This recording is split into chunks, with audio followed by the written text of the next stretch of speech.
Hello, everyone. Is this working? Just want to make sure that this is working, everyone. A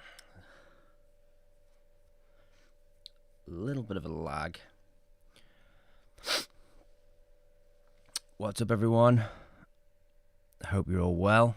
If people could just let me know if the mic is working and you can hear me okay. Nice to see there's a good few people there. Hi, Youssef, Tudor, Harvey, Omar. Thanks for tuning in, guys. All perfect for the sound. Yep, cool. Hi, DJ. Hi, Vanga, you alright? Alexander, greetings. It's currently 6 a.m. here in Australia, so please bear with me if I'm a little bit slow to start off with. But yeah, it's the best time I could get up to sort of try and accommodate everyone's sort of times. You right, Jamie? Mark? Oh, it's good to see loads of people have tuned in. Hope you're all good. So yeah, so the sound, let me just quickly check that the sound of the door is working properly before I get started. If you just let me know if you can hear this as well, that'd be great.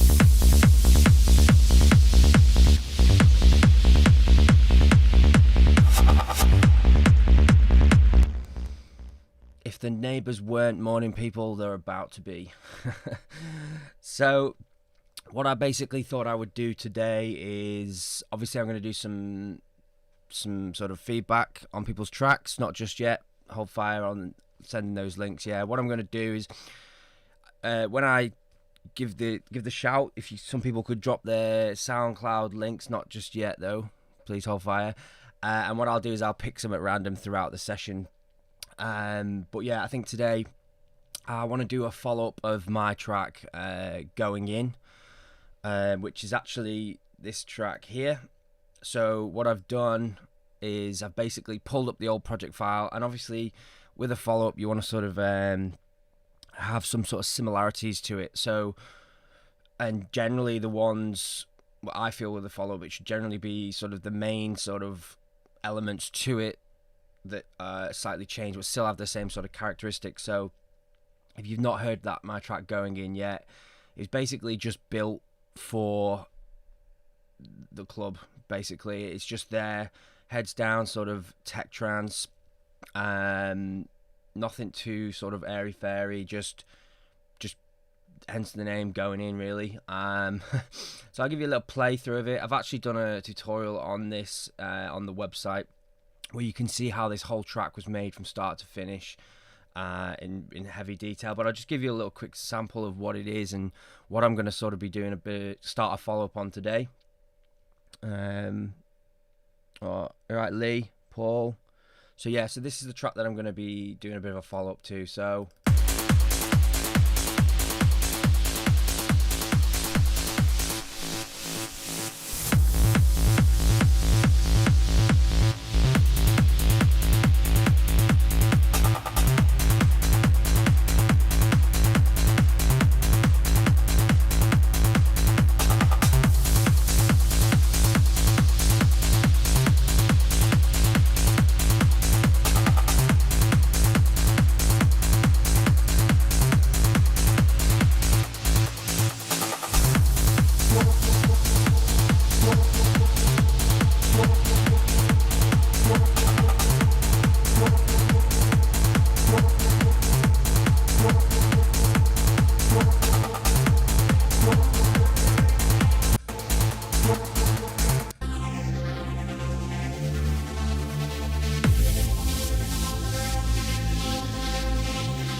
and then it comes into just a big build, and then a rip your face off bass line.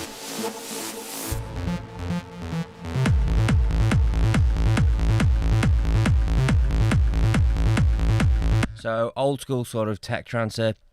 So just for anyone as well, it's not always going to be tech trance. In these sessions I'm going to be doing uplifting, breakbeat, you know, all different styles. I just thought today this is just what I felt like sort of doing. So, and the reason why as well, yesterday I had a little play around on starting with the kick and bass already. So when it comes to obviously doing follow-up, all I've got here is I've basically took the old project and I've stripped back everything that isn't sort of needed anymore, or elements that are too obvious in the old one, which I obviously still don't want, but there is certain elements that I did want. Like I wanted that big fat sounding kick, so I kept the kick, and also I've kept a similar sounding bass sound, but I've changed up a little bit. So this is what I've got so far. I'll take out some of these effects, and I've literally just kept the kick, the bass, and the effects as a bit of a foundation to sort of work from. But I'll give you a little example of the kick and bass here now.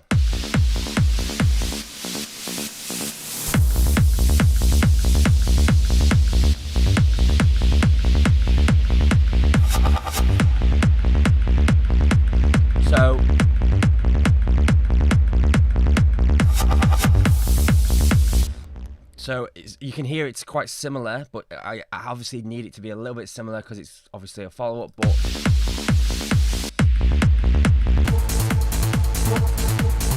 there's no percussion or anything else in there yet. One other distinctive thing about that Going In track was this percussion hit sound that I've got playing here.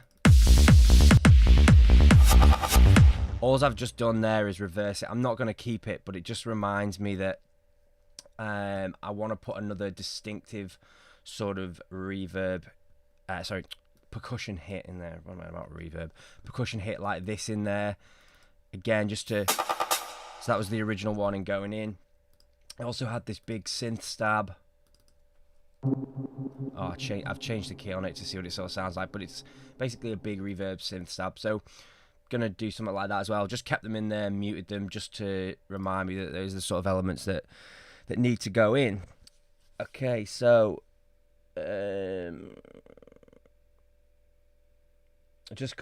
say Paul. Quick question, Alan. Should I concentrate on my own style or conform and try to write tracks for specific labels? It's a difficult question because at first, obviously, you're going to want to get signed to labels to get your name noticed. And obviously, labels want certain sounds, certain styles. That is a tricky one. I say be yourself, but then there's also that side of it. How often do you want to get signed to labels and stuff? It sort of depends, really, I guess. It's yeah, it all depends on what your goals are. If you're just in it to produce music and you're not bothered about signing, then totally go down the route of what you love doing. Like, it's yeah, that would be my sort of advice on it. Probably not there's no solid answer that you want, but it is a tricky one.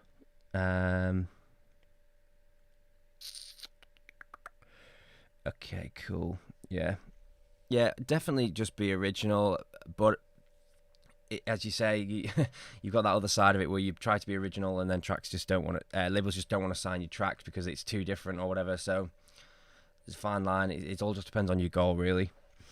Right, okay, so it's good to see so many people have joined in.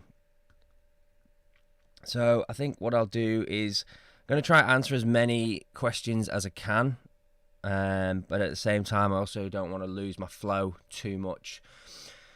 So anyway, let's start off. Let's just kick it off first before I start this. Let's give away something, shall we? Let's give away one of my bass MIDI packs. How am I going to do this?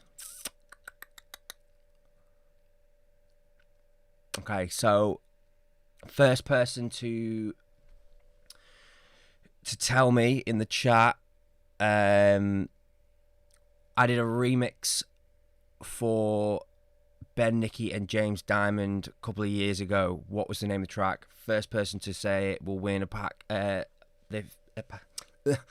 copy of the current Trance MIDI packs that I've just put out.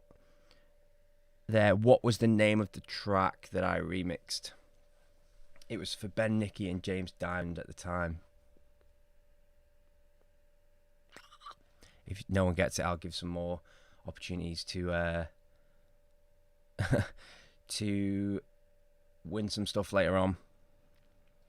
But anyway, okay, cool. So obviously got this kick and bass. So I'm not going to talk through the whole thing as well, just because kind of sometimes lose. Omar's got it. Refresh, that's the one. Omar, if you drop me a message on my Facebook group, I will send you a copy of that later on today. Well done. Cool. Right, okay, so let's get started. And is the sound on this, can someone let me know? I just definitely want to make sure before I fire ahead that the sound coming out the door actually sounds good.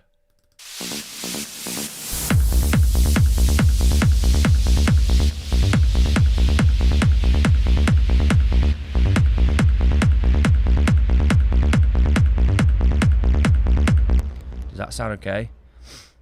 Hi, Lee.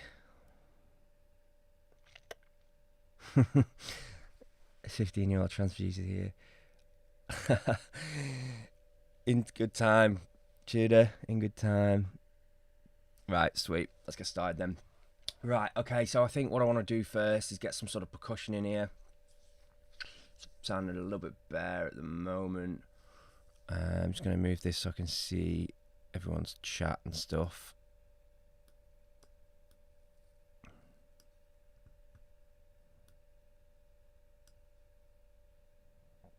Sounds like Radio 1. Great. Maybe they'll be on to me and get me doing Essential Mix. Sweet. Cheers, Lee. Cheers, Jamie. Right, okay, so let's get some percussion in here. So when I'm approaching sort of tech trance like this, where it's pretty stripped back, what I'm wanting to be doing, I can get a bit sort of crazy with the percussion because I've got more space to work with. I've not got heaps of different bass layers. I've not got loads of other elements there to take up the space. So I need to fill up the space with I don't need to. I've got more room to fill up the space with the percussion, which is kind of where I want to go with it. So it's probably going to be a big main element of it. So let's get started. Okay, so let's get a little loop going and we'll go from there, see what we've got.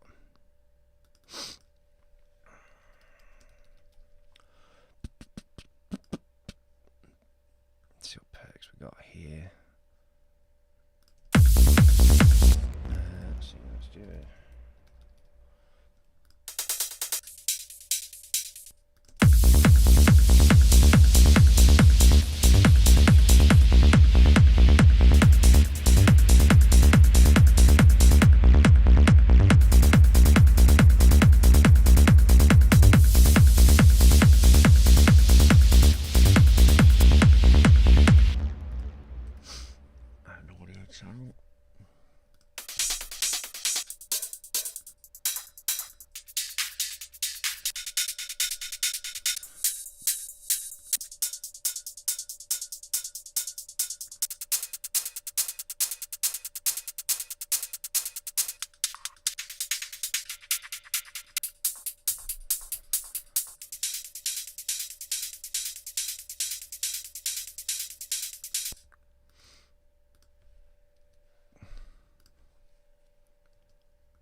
Okay, so I'm trying to get some of your questions here. Allan, is a single bass layer okay, or do you recommend multiple layers to enhance it? It all depends on the track. If you check out my series where I've made tracks from start to finish, in the first series you will see that I use multiple layers, and in the Tech Trance series you'll see that I use one. All depends on the sound and what you're trying to get out of it, and obviously that bass sound itself, if you are using one, then needs to cover a lot of almost the full frequency range if that's what you're sort of going for. So you obviously need to make sure it's got the low end sub sound to it. But yeah, what all you're basically doing as well when you're creating multiple layers in a bass sound is you're creating one sound anyway. It's just covering that frequency range. Do you know what I mean? So if you've got this many frequencies to use, and if you're using the bass sound, you're not just layering and layering all the sort of same. You sort of mold them all together to make one sound anyway. So if you can create that out of 4 sounds or one big thick rich sound, it doesn't really matter as long as it's sort of sounding nice and full. So with this, obviously I've just gone with the one bass layer. I have no idea. Well, I don't really know what they were doing in the 90s. I was just a young spring chicken then. But yeah, as I say, they could be made in a multitude of different channels. It's hard to tell sometimes how certain sounds are made up, whether it's one sound or 3. It's yeah, it all depends on the producer and what they're doing. So let's just get back to this. One thing that this bass does need, it needs a little bit more movement in it, I think. Let's get zoomed out of this a little bit. Right.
So what I'm just doing here is putting a bit of a swing note in there just to sort of give that bass a little bit more movement. It's only just the odd one, but it's amazing what a difference it can make sometimes.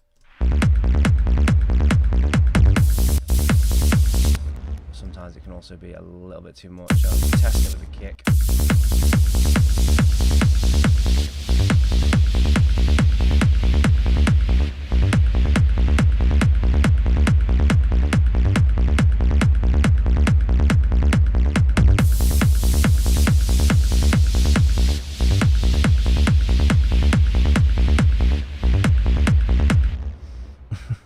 What have I got going on here? Sorry, I'm trying to stay with the chat as well.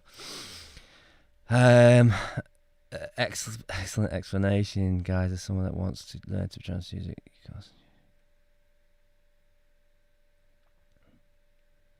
DJ D, any of the tutorials. Yeah, somebody get Allan an Irish coffee. Was that a bad explanation? Was it? If it was, it's because it's 6:20 in the morning and I'm still half asleep.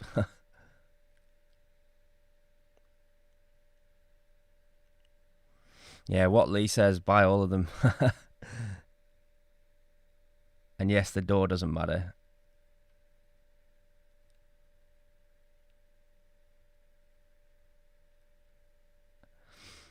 Youssef, I think you should create tutorials which cover producing a track from start to finish. I've got 2 full series nearly there of, well, I have got 2 series of tracks start to finish. Go check them out on the website. All you have to do is go to here, go bundles, and you'll see the full track start to finishes. I've got a Tech Trance one here, over 17 hours of tutorials, and this one is also over 17 hours. So there's definitely some there, and there's more coming, but yeah.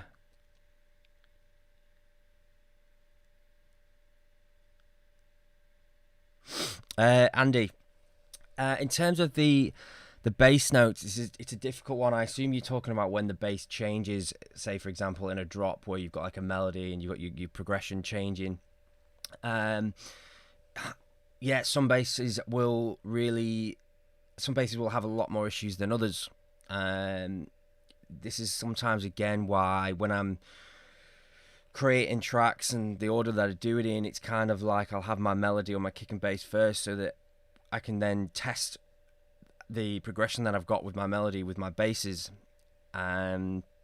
just to sort of see if it's going to work, because if that bass is going to cause me major issues and I have to start splitting the channels into different each change into a different channel, then I prefer to just change the bass, which is a little less hassle, and find something that works throughout that progression. But it could just be as well that you're dropping too low when it comes, you're dropping your basses too low, for example, or one of your changes might be too extravagant, and that's what's causing the issue. It's a bit of a fighting battle, but once you start to obviously come to terms with the sort of order that, like, I've been doing this now for over 10 years, so I sort of have a bit of an order in which I do things, because I know that otherwise I'll get stuck if I've not got a certain element in place at that time. I mean, it's not a major issue, and you just have to work around it, but this is what I found ways to get sort of tracks moving quite quickly. Yeah, for anyone looking at the tutorials, guys, the door really doesn't matter. It's a lot of, everyone has an EQ, everyone has sort of like some sort of overdrive or delay or reverb.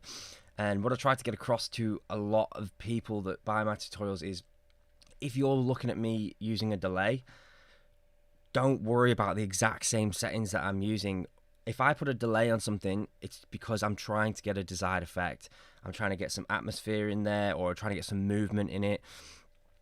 Doesn't mean you've got to use the exact same settings or the exact same delay. Choose a delay setting that works for your sound. You're not going to have the exact same sound as me. So for example, if I've got a bass sound like this and I'm using a certain delay on it, you could be using a totally different bass sound, use the exact same setting as me, and it might sound absolutely terrible. So it's all about the desired effect that I'm going for. If I'm putting a reverb on something, it's because I want like it to sound spacey, or I want it to sit a little bit better in the mix, or, you know, again, more atmosphere. It doesn't have to be the exact same reverb.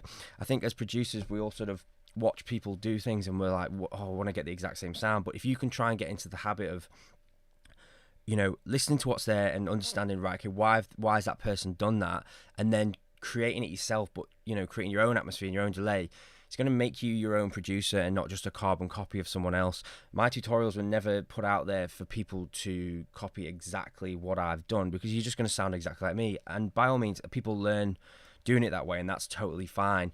But the ones that will progress quicker, I believe, are the ones that understand why I've done that or put a certain delay or reverb on. I'm trying to get a desired effect, and then don't worry that they've not got these exact same EQ or delays or reverbs, and go ahead and experiment with their sort of what they have. Don't worry about the DAW. All my tutorials are aimed so that people can switch between DAWs. Trying to keep up with the chat. Yeah, the DAW is just a tool there used to get your tracks out, to create something. It's the same as someone using paintbrushes or a mechanic using different tools. It's all just, it's just a tool, so don't worry about that. Right, okay, let's get some audio in here. Sorry if I missed some of your questions on the chat. If I do, please try again to answer send the question. Do this right, okay.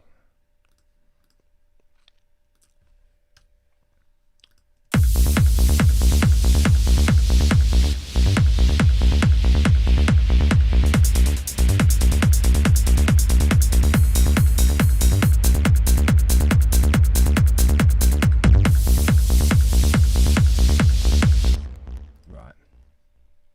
So, use something like this. Start to name stuff.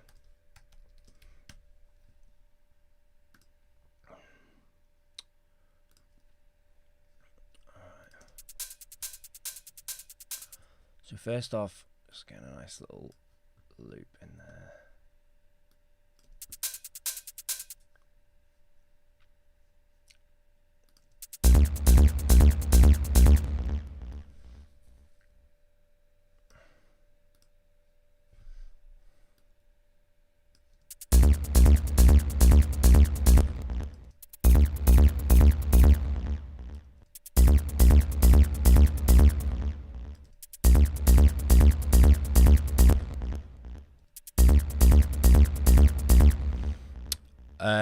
No, the kick doesn't have any reverb on it, Tudor. It's just, if I play the kick for you, it's just a fat sounding kick. It's got a nice thick thud to it. The rest of the sub bass and mid comes from this. The bass has some reverb on it, but yeah, the kick doesn't.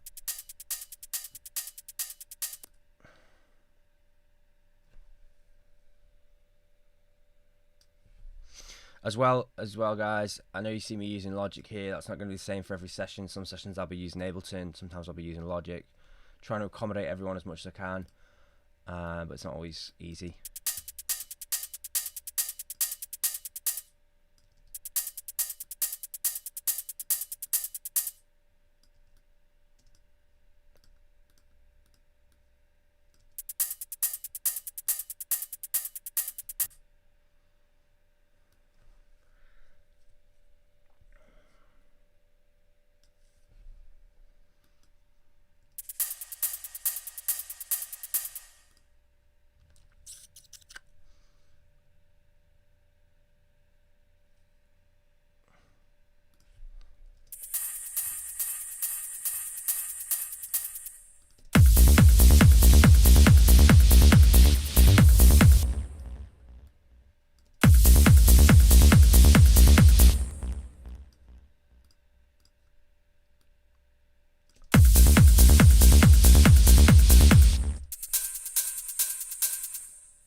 Do I change the key of my kick as you change the bass line?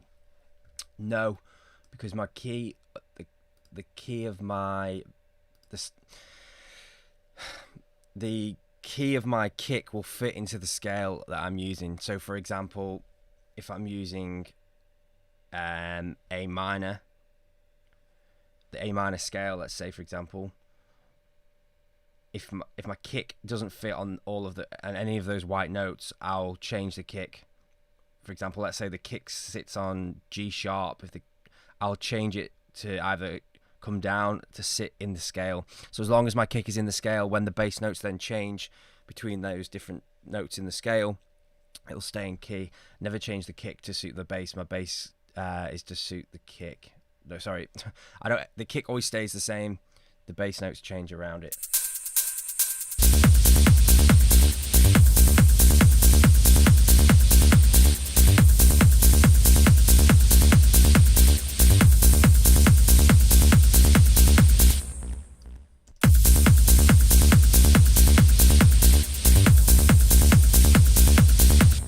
Chris Tate, that is correct.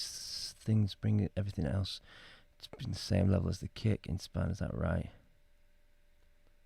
Bring everything else. Yes, in terms of Chris Tate. So you've asked about the kick and the levels.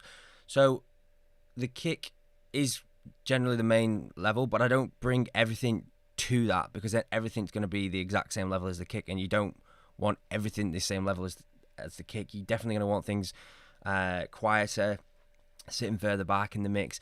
Basically, the general consensus is you've got your kick being the loudest sort of part of your track, because that's what's driving it along. Do you know what I mean? Yes, certain things are roughly the same sort of level, but it doesn't mean everything's the exact same level.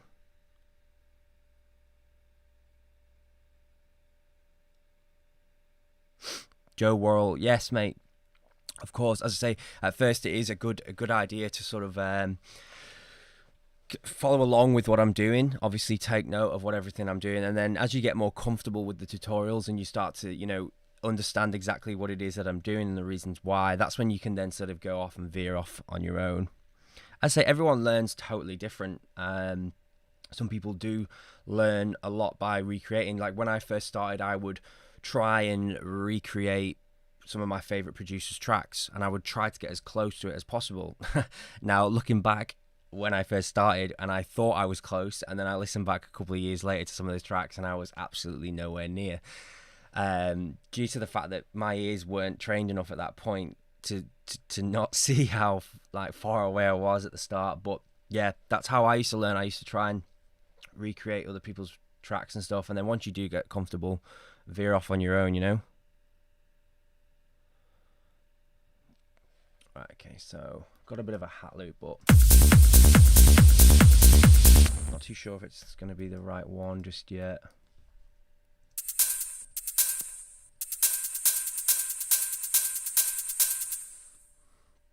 Let's try some others as well. Let's just have a little listen to get some inspiration.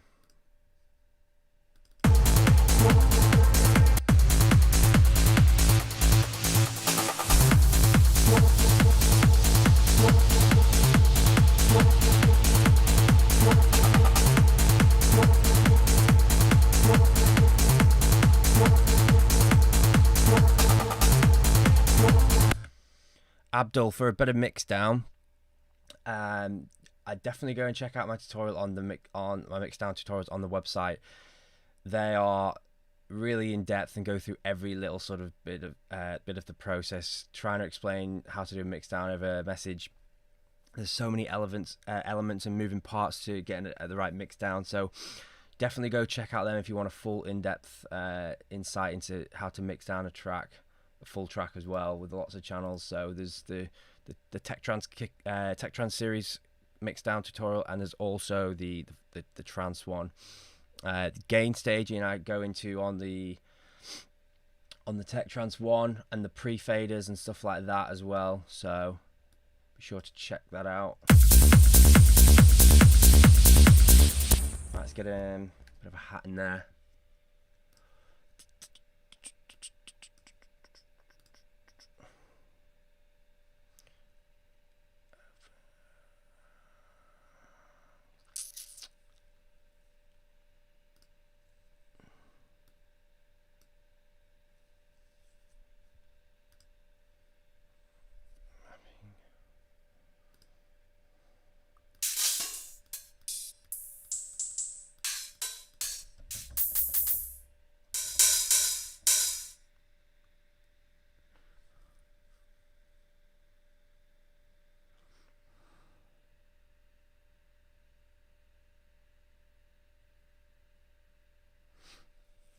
Yeah, as Jamie says, Jamie's obviously purchased the mix down tutorial.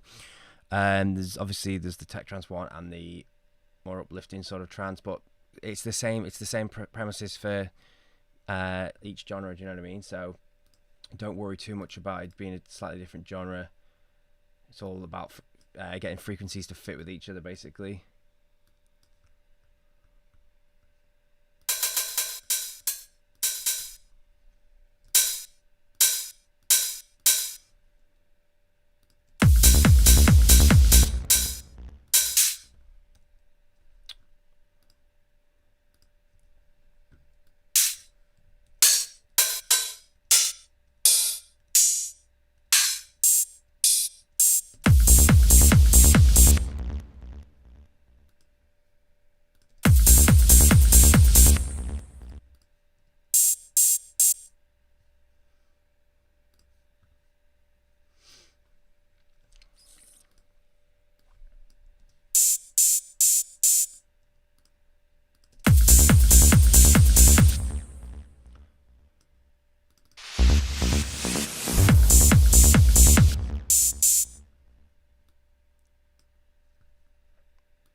Doing. Oh my god. Switching from Ableton to Logic at times can be a bit annoying because I'm going to have to try and get the same key commands.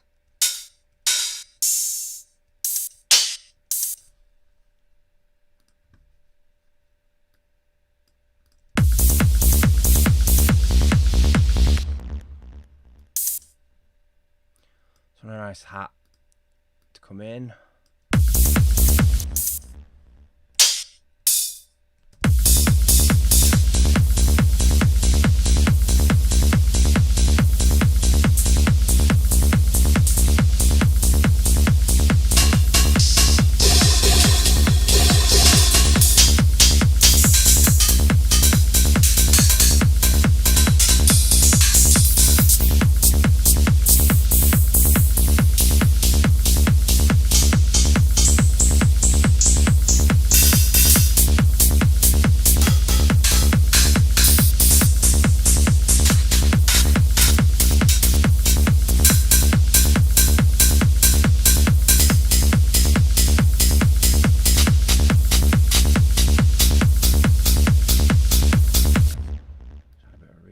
This.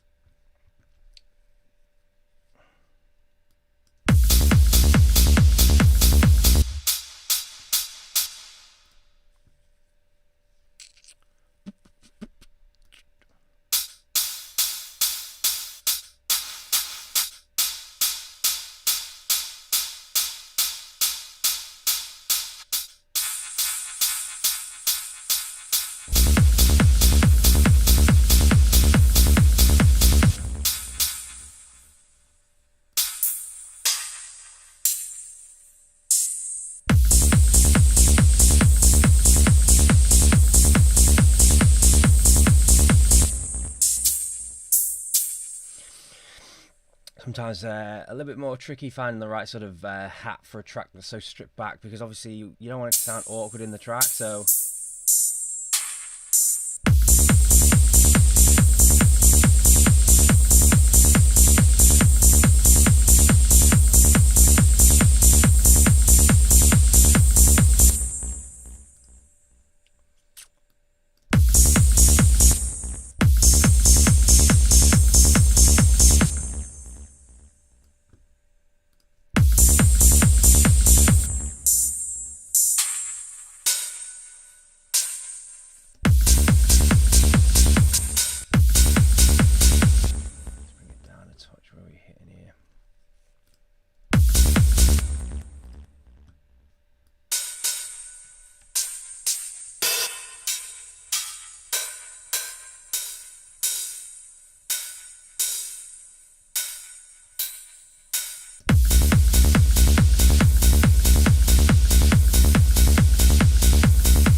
Just gonna quickly flick through your questions.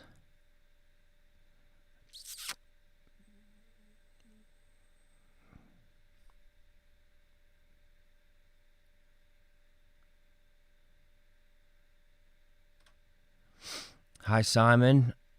10.5. I've not, to be honest with you, I've not had a chance to properly go through all the different elements. I had a little play around with the step sequencer the other day, but I've been pretty busy, so I've not had a chance to proper spend a day on it.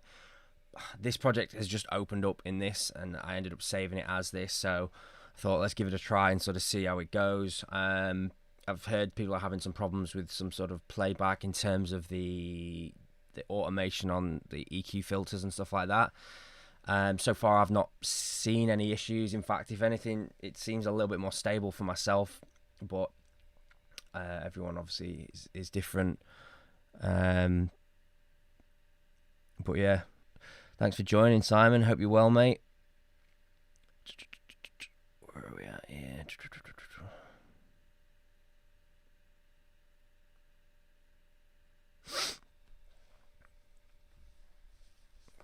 Okay, cool.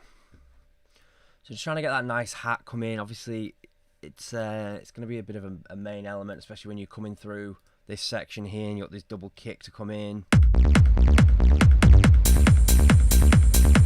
You want to make it to make a bit of an impact. So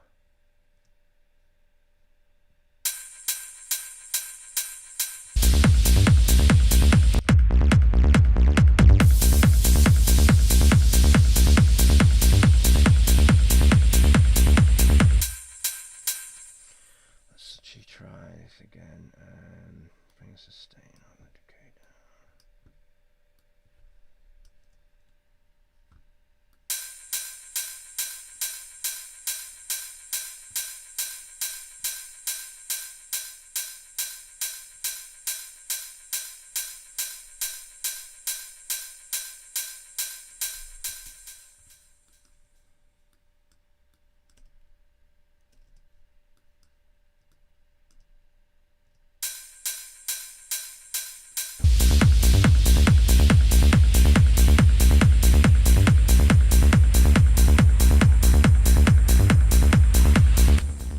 So when I find a hi-hat that I quite like, I duplicate, see if I can get one better.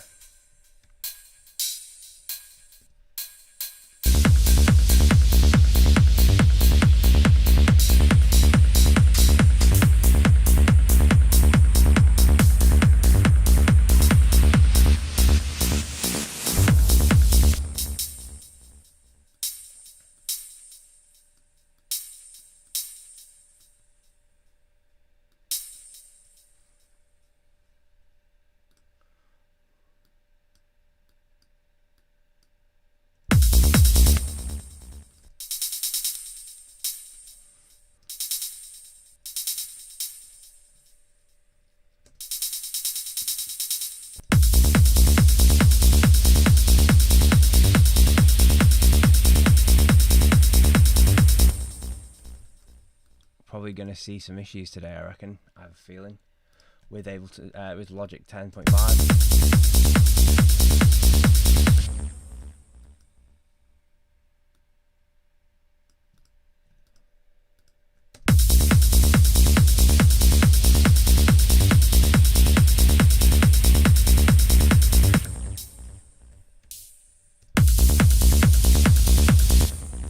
Why is this out of time?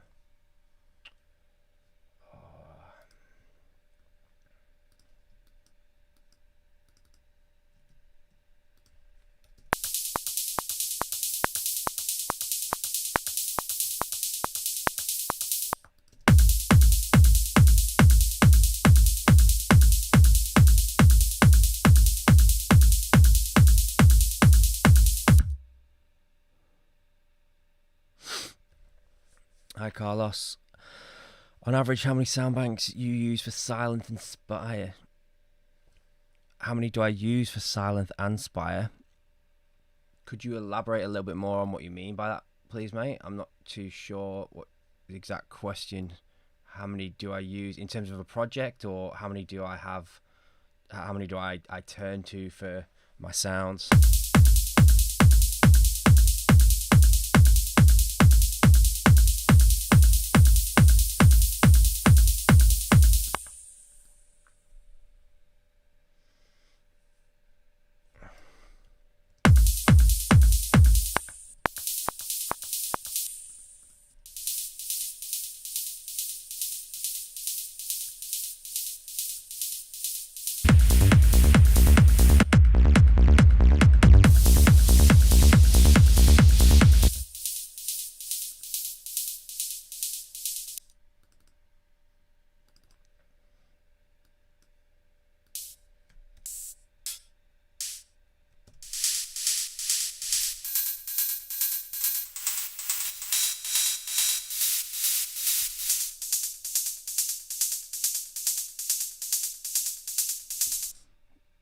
There are hundreds of banks. Oh, they go to.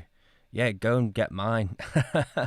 There's bass, plucks, pads, all in single packs to sort of help you. I know, on a serious note though, as I say, I started the reason why I started to build my own packs is because I found that a lot of the banks and stuff that I was buying didn't really have the sounds that I wanted in, so I thought, you know, just create my own. Yeah, as I say, I quite like the fact that, you know, in those banks I've got just bass, so you can concentrate on that one sound. You know, you're not flicking through a pack of maybe say 8 to 10 basses, not really realizing what you want is there, and then you get distracted, and next minute you're on a pluck because you've found a pluck in that pack that you like. I feel that the banks like that can help you sort of concentrate on the sounds that you're really looking for at the time. Good for people like me who get easily distracted.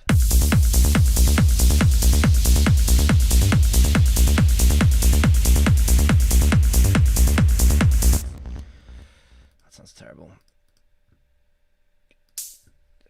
Who knows how today's gonna go? Like, you just never know with these things. You're gonna have a good day, you're gonna have a bad day in terms of producing. Is something gonna come together quickly? Is it not? It's very frustrating, so please bear with me. As I say, all on the fly, nothing pre-planned, just jamming around and see what comes and works out, see what works.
If anyone knows anything like this for Ableton, please let me know. This is one thing that really keeps me sort of towards Logic, is this delay.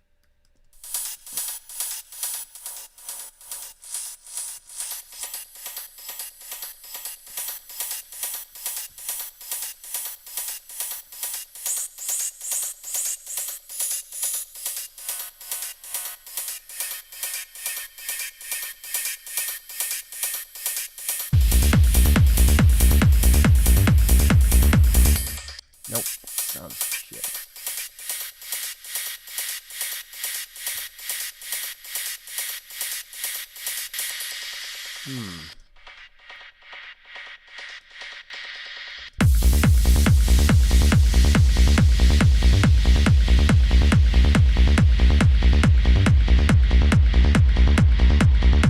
Right, okay, so we've gone from a hat sound to now a atmosphere sort of loop.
Let's answer some of these questions.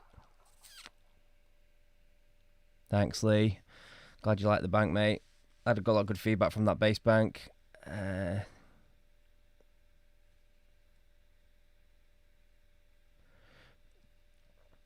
Yeah, the video. I think the live streams go up after a little bit of them processing.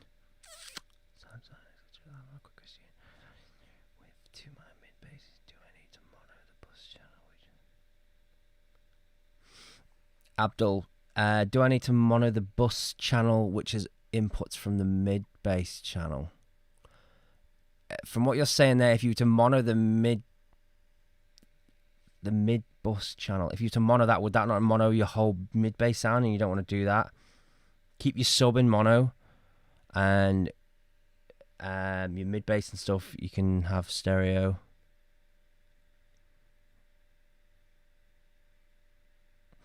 That's it, Decky Scott. Thanks a lot, mate. Yeah, I didn't want to have any sort of filler sounds in the banks, just sort of sounds that you can sort of use throughout the tracks. As I say, it helps to make banks when you sort of know what sort of sounds are used, do you know what I mean? Because you've done it yourself. You're not just making banks just for filler and for money. Lee Clark, yes, I've heard of Echo. I've heard of Echo Boys, obviously. I was just wondering if, like, for example, maybe Ableton had some sort of max for live delay.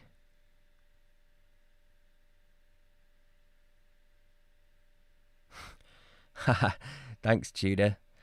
Mate, if my banks are getting people's tracks signed that easily, might buy some myself. Right.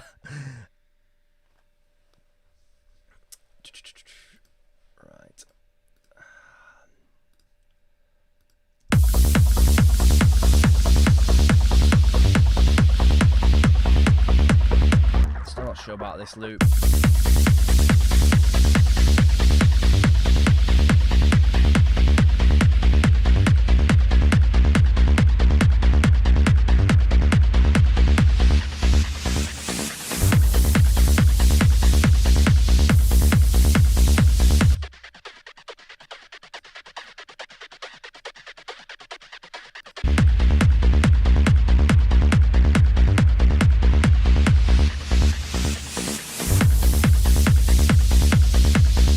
Got a nice little groove to this now. Just not too sure about the action. This is the beauty of having a little strip set up like this with different effects on. You can go through and change them and sort of play around and see what works. That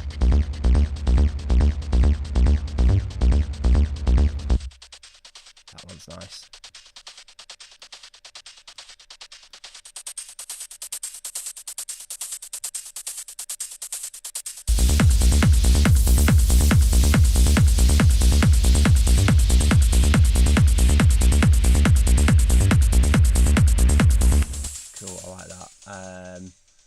The only thing, delay is a bit hectic on it. Let's turn that down.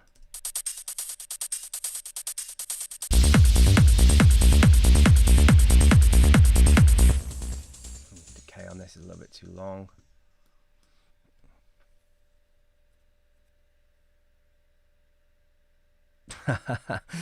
Thanks, Jamie. That's something that just happens, man. As I say, one thing I've learned with producing is just things can change so quickly, and you know, it only takes a couple of plugins or a little few tweaks here and there, and you can sort of really turn something around. Don't give up, guys. As I say, I started this over 10 years ago. I knew nothing about how to produce. I didn't know how to work a Mac. I didn't know how to work Logic, Ableton, anything like that. I didn't have any sort of music knowledge. I had no idea even how to install plugins or anything. It was a complete nightmare, but you just got to stick with it and persevere, and you will come out the other end, trust me. Learn as much as you can is my biggest tip. Don't waste all your money on fancy plugins and stuff. As you'll see here, you can create nice sounds from your DAW. But yeah, things will turn around.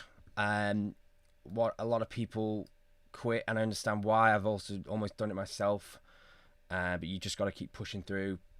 if a sound isn't working, for example, let's say for example I spent another 5 minutes on this loop and nothing came out, I delete it and go to something else. That's another tip. Don't be afraid to delete shit. I was spending so much of my time wasted on sounds that just were never going to fit.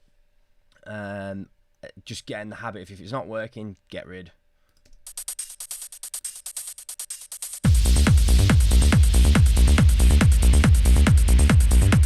This is nice. I just don't like the...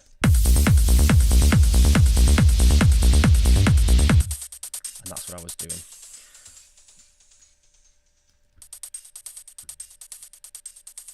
Actually, let's bring that down.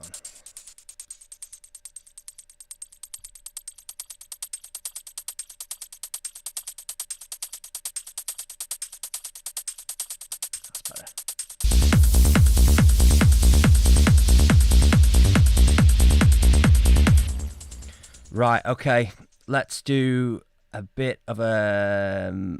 That's right, Simon, you can't polish a turd, mate. Right, let's do a feedback session. Anyone, before you start firing away at tracks, by the way, slow. Please only share your track with a SoundCloud link, and also, if you don't mind getting constructive criticism. I'm not here to upset anyone. I'm here to just simply help. Last thing I want is to say something about someone's track, for example, and they don't like it or they don't take it too well, and then it comes back to bite me in the arse. Simply just here to help and give constructive criticism. So post up some links. Hopefully I'll be able to click on them from the chat, and I'll pick one at random now, continue with this, and then I will pick some more further on in the session. Thanks, Carlos. Appreciate that, mate.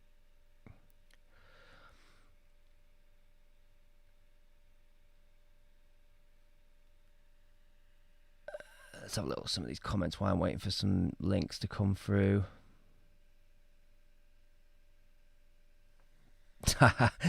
Fisticuffs.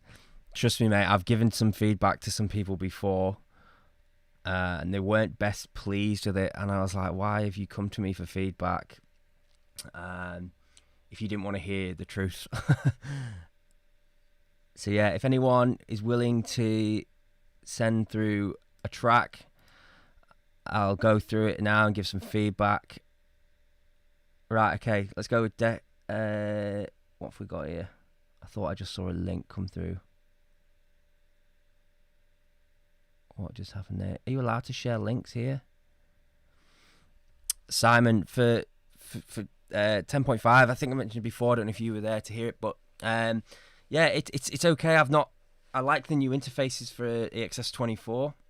Not had a proper chance to sit back and sort of get stuck into it just yet. So yeah, it's okay. I quite like the sequencer. I think that's gonna come in handy, especially for your sort of acids and ARPs and stuff like that. I think that's a cool feature. But as for the other features, I've not had really much chance to have a play around with them yet. So is anyone gonna post a track to let me have a listen? Don't be afraid, honestly. Like, getting feedback from people is one of the best things you can do. Are they not posting? Oh, shit. Oh, this is not good. Right, okay, why is it doing that? Right, okay, sorry about this, guys. I didn't realise that YouTube didn't show me links. Let me just see if I can see any of these. No, okay, so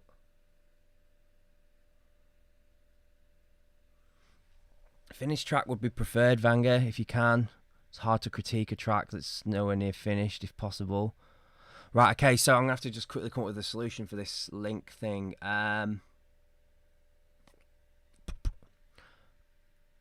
Okay, so what I'm going to do is I'm going to... If you write the word feedback in capital letters, I'm going to pick a name, and then once I've picked your name, if you could then forward that link through to me on my Facebook AM Studios page. I'll grab the link from there. Please don't all fire your SoundCloud links to there. Ah, right, okay. For some reason, Tudor Gibson's has come through. Right. Why is that link working and no one else's? Tudor, if you could shed some light on that. Right, okay, so yours has worked, mate. So let's have a little look at this. See if it works. 1 second. Oh, what?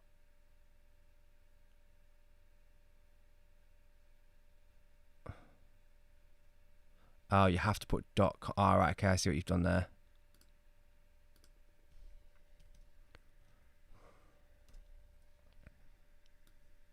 Right, okay. So Tudor's figured it out. Cheers for that, mate. You just have to put .com. Abdul seems to have worked as well. Right, okay, I've got one here. So let's see if this works.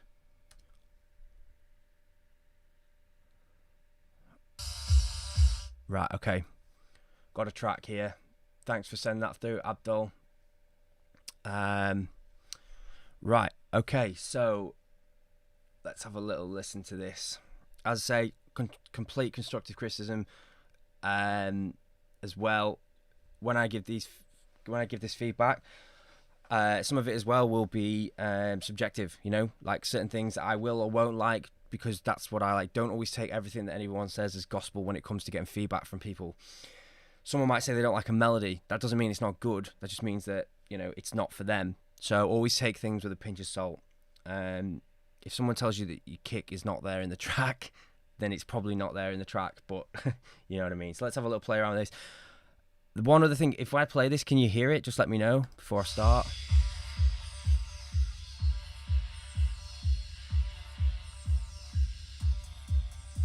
Is that playing through the stream properly?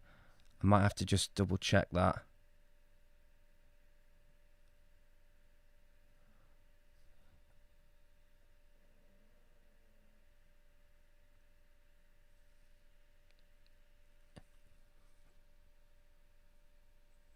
Decky Scott, nothing pre-planned. What do you mean by that?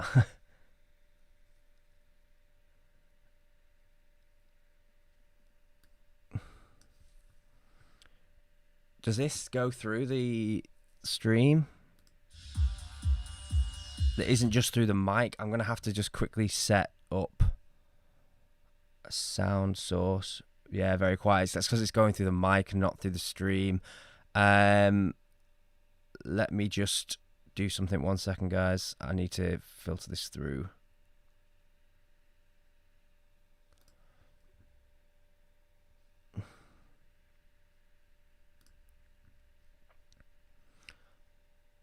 Where are we? It's Chrome, isn't it? 1 second. I've just got to add Chrome to this, and hopefully this should then work.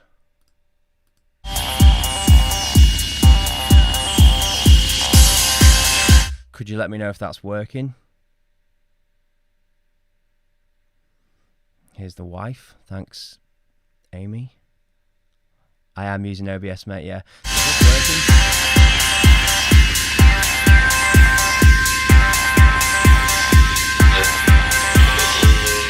Yeah, there's going to be some teething problems, Decky, I guess, on the first stream, but we'll get there. I've got one link here.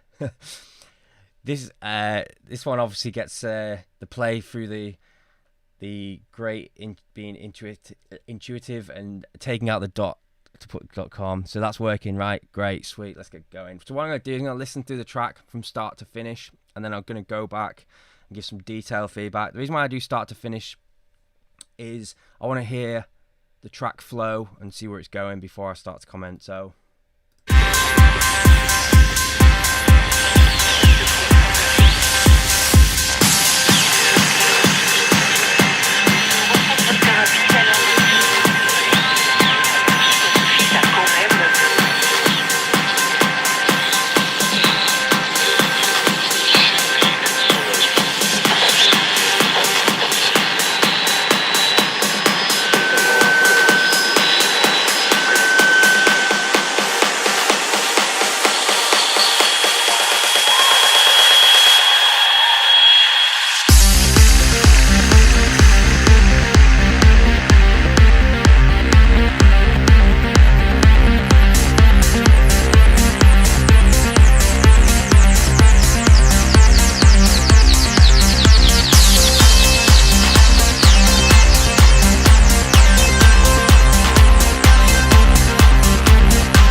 Okay, actually, instead of doing it from start to finish, I'm going to do it piece by piece. I think it's going to be better.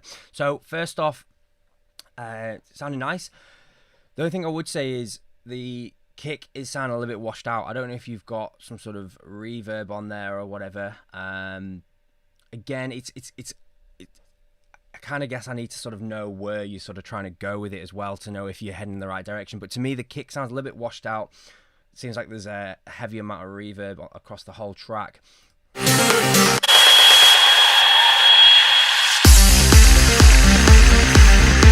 One other thing as well is, obviously, again, this is a subjective thing, but when it comes to getting your tracks played by DJs and stuff, if you've got like a bit of a riff like you've got here starting with where the sub comes in, that can cause issues for DJs when obviously mixing in terms of, you know, they go to flip the basses, the sub basses, whatever, and then they've got this riff coming in, but if their other track is still sort of not towards that real end part where it's just playing percussion and stuff, it can sometimes cause issues. So what I would do here personally is I would just drop it into the kick and bass and then slowly start to bring in those new elements, so you've got something happening maybe every 8 to 16 bars. Again, just a personal thing, like personal preference thing, and that's just what I think would work. Go into your kick and bass, let that breathe. Having a little riff here can sometimes cause issues like that, but it sounds okay.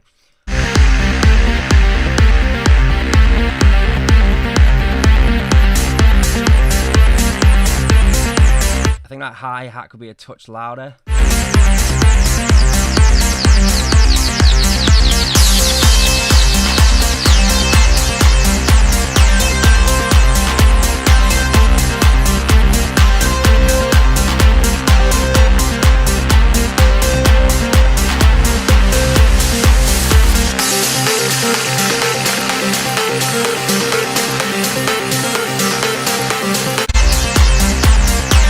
That little riff that you've got is going dun dun dun dun dun dun dun. Maybe try, I don't know if you've got just static, same velocity across that whole riff. Maybe try giving it a little bit of movement in terms of using sort of like humanizing. Sorry, I'm messed up with my words today. Humanizing the MIDI a little bit, just so that each note doesn't sound exactly the same. It'll take a bit of that staticness from it.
Okay, so with those notes that you got going, things like a sort of bass stab where they do the changes in this section, that also sounds a little bit static. It isn't flowing quite as well as I think it could be.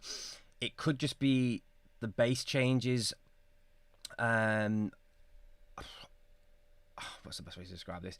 The bass changes are a bit typical sort of sounding in terms of, you know, you kind of know where it's going to go, but also this sort of try adding maybe a little bit of delay on there just to sort of help them ease into each other, and maybe a little bit of release as well.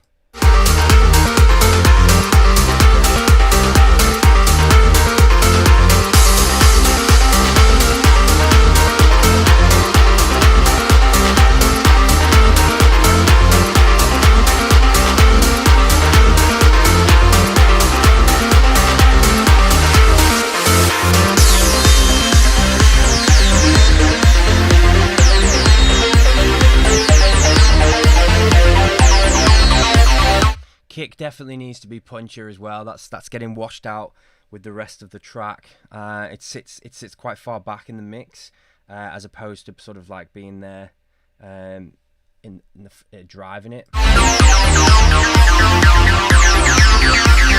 I think that acid sound that you've got as well could be turned down a dB or two. It's quite overpowering compared to the rest of the mix.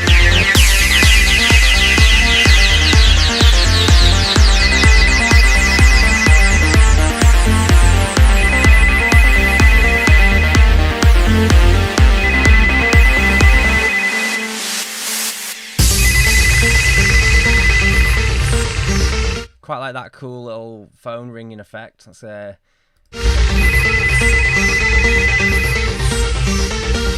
sorry, the person you are trying to reach has a voicemail box that has not been set up yet. Please try your call again later. Goodbye.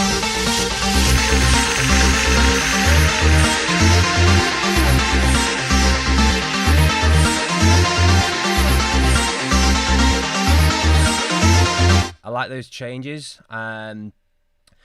One thing that I do think the track is also lacking a little bit of is sort of depth and the separation of the sounds. This is a tutorial that I've done on the website. It's all about creating that separation between the sounds. As I said to you before, they can sound a little bit sort of washed out. In a case of just moving around some of the octaves in certain sounds to sort of get them to either sit underneath or above each other will definitely help this track as well. I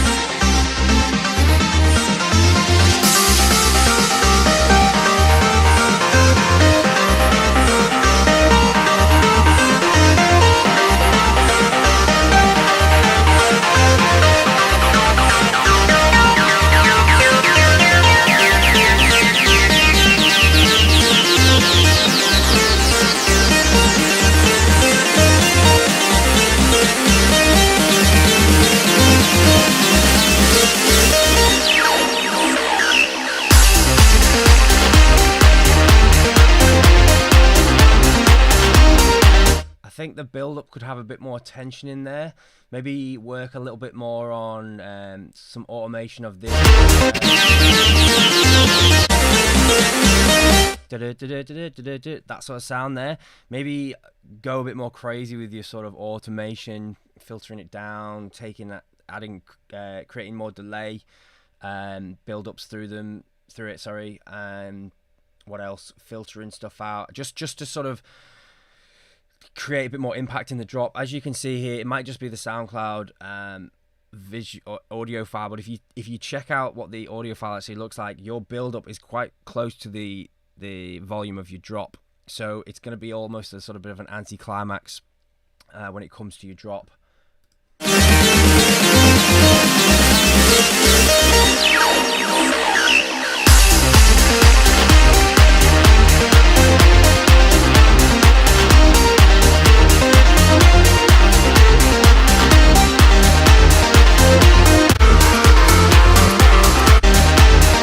One other thing as well, you've got this sort of riff playing through quite a lot of the track. I think it'd be good to sort of change it up, or maybe change the excuse me, change the sort of underlining chord so that it sounds different throughout the track. Again, just a personal preference thing, but yeah, nice work so far.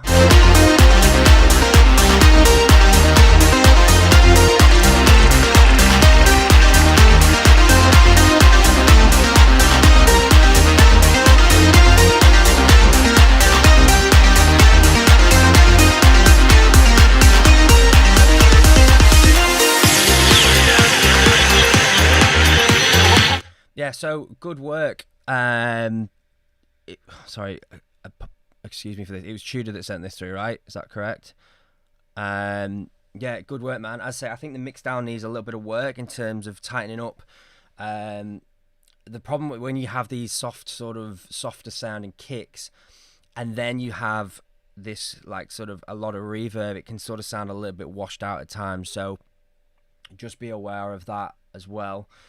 When you obviously going to do your sort of mix down, maybe tone down a bit of the reverb and stuff, turn the kick up, and also check out that layering and depth tutorial that I've got online if you can, in terms of getting things to just sort of sit a bit better in the mix. Layering isn't always just about just adding layers on top of each other. There's definitely a way to do it where you can obviously not just keep adding sounds and actually layering and moving sounds around properly to sort of get them to sit better in the mix. But thanks a lot for sending that across, mate. I appreciate the first person to, send a track across. I know it's not always easy having your track listened to in front of other people, but good work, mate. I hope that's helped you a little bit. Oh,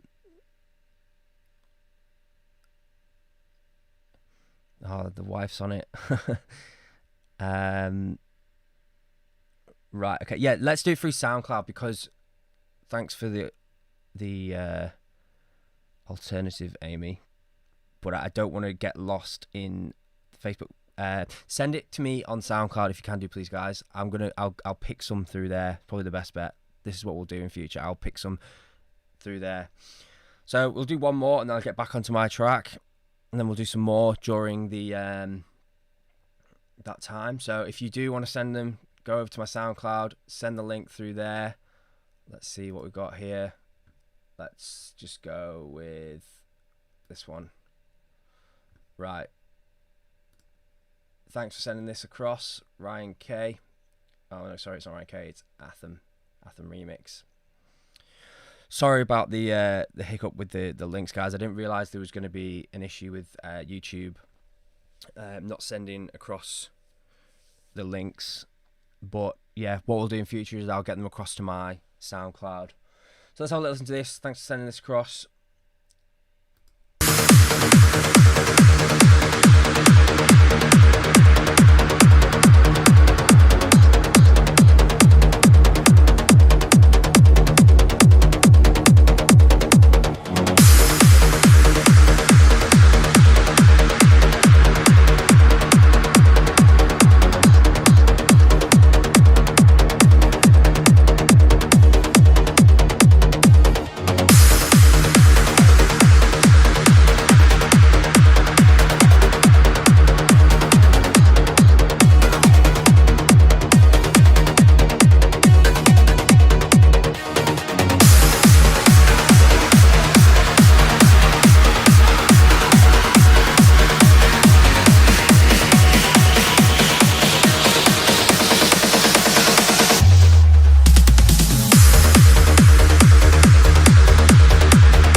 Nice. I like this kick and bass. It's very driving. One thing I would mention is I think it's coming from your mid bass layers. There's a bit of sort of resonating sort of hollowness to the bass sound, and it's making it sort of sound a little bit distant from your sub. And what you want to be doing with your sub bass and your mid bass, you want to be knitting them together so they sort of almost sound like one sort of layer. And to me, it sort of sounds like you've got your sub and you've got your mid bass, and there's that sort of low mid section that's sort of missing, and it could be either that, or you've got quite a few resonating frequencies overloading your mix in terms of your sub. When it sort of gives it like a bit of a hollow sound, and it doesn't give it that sort of nice tight knit sound to it and that warmth, and that's just where it's sort of lacking a little bit there. But I love the drive in it. It's really nice.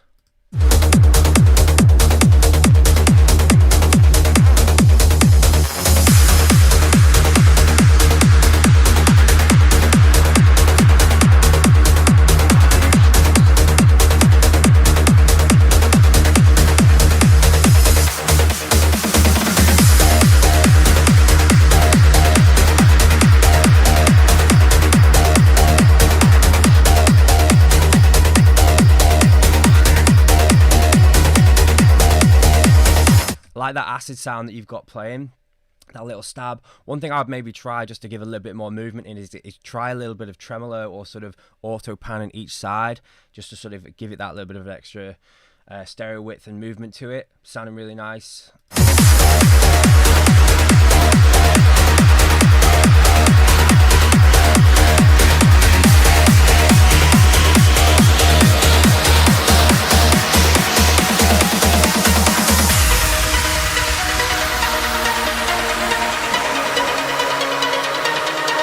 Right, okay, so at this point what you've got here, you've taken out the sub bass and you've come into the breakdown, but what you've done is there's now no low end, which is fine sometimes, but your pluck is very high up in the frequency range, so you've lost all that sort of low energy. So either what happens quite a lot, what people do is they will EQ their pluck according to if there's like a kick and bass playing with it. So for example, let's say they take away up to like 250, 300 hertz away from that pluck, and they've lost all that nice low end warmth to the pluck, but there's nothing else playing with it at the moment, so you've lost all that sort of low end energy in this point here.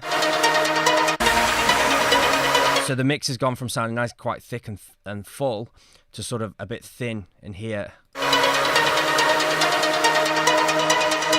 So either thicken up your pluck by taking away some of the low cut, or adding an extra octave below it, or adding sort of a bit of a sub layer in there would help, I think, this transition.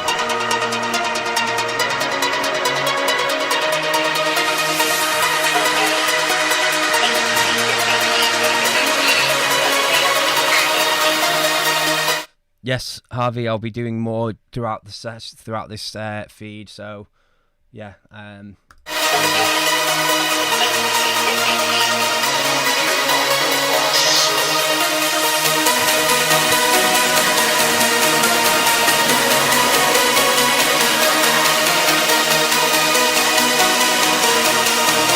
Yeah, as Tudor Gibson's mentioned there, it's definitely lacking in some low end energy with that breakdown. You need that sort of either low sub pad or drone in there to help. It'll just help fill it out and make it sound so much thicker.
This track, I don't know what it was in this drop, something reminded me of a Ceres D/Prida track, and I don't know what it is about it, but there's something in there that reminds me of that.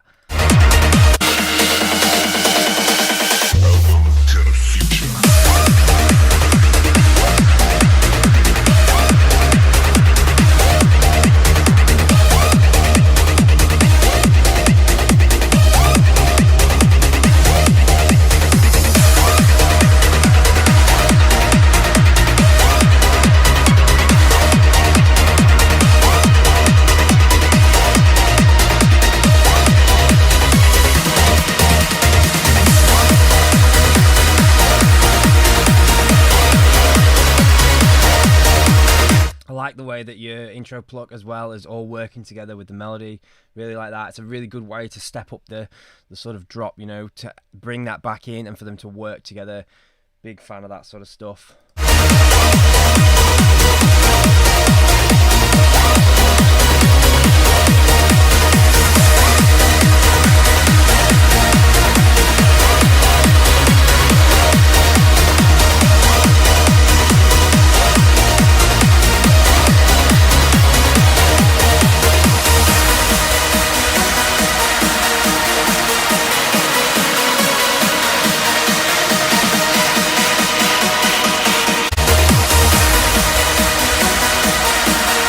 I think your little reverb kick thing that you've got going here, coming into the impact, can be turned up a little bit. It'll just create a little bit more impact as you're going into these little mini breaks.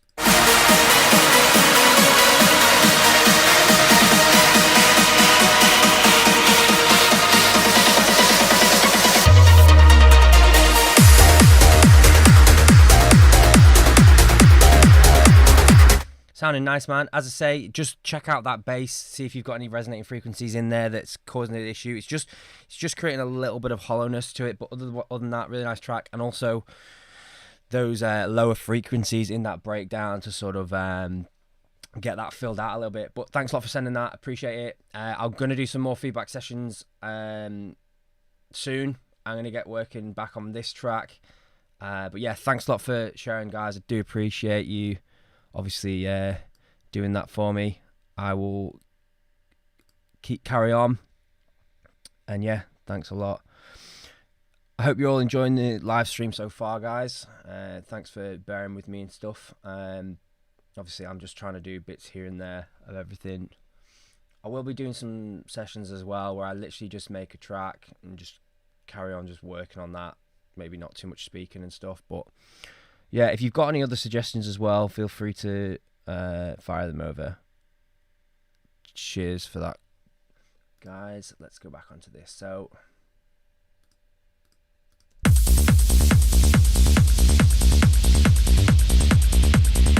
right, I like this now.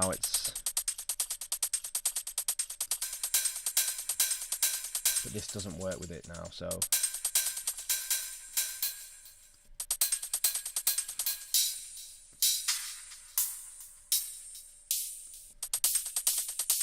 that might work.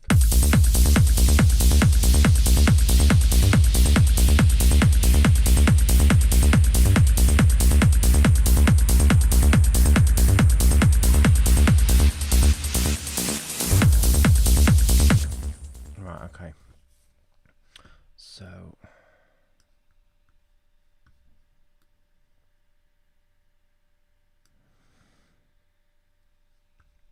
no worries, mate. Thanks for sending it across. Appreciate it. Right.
Cheers for tuning in, Tudor. Good night.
Going to move on to something else now. I'm going to start to add in some sort of pads, I think. Sort of nice pad. Actually, no, let's get a bit of a theme to the track going, because I need something to sort of head towards. So here's my breakdown. It's going to go over here. Now, this is, I'm going to use my new bank, my pads one. So this is the bank that's just sort of been released. Some nice gated pads, other pads in here. Sub pads.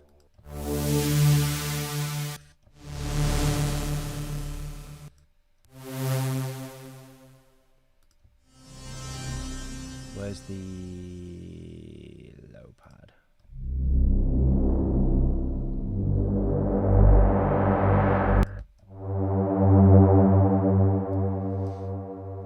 So I need to create, I think I'm going to start to work on the breakdown here a little bit and get that sort of nice theme to it.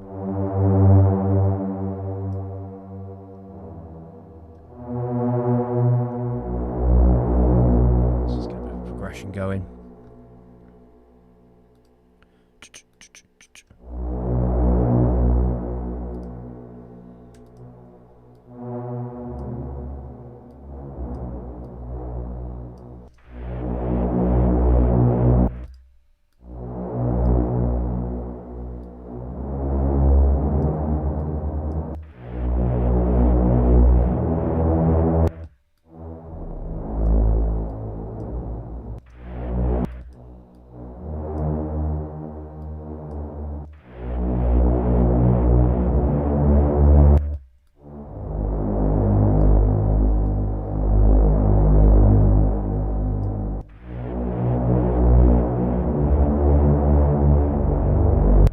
So this is what that other track was. The second track that we was giving some feedback to was sort of lacking a little bit. So that nice low end sort of.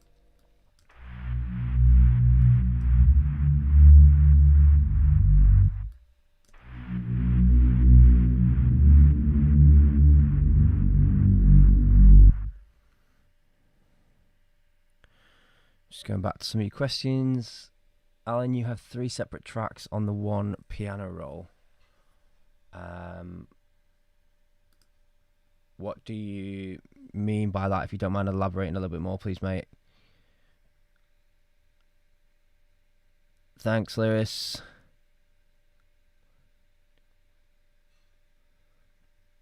.49 marker. White noise groove. Could do the white noise grooves. What do you mean when you say white noise grooves, DJ Cosmo?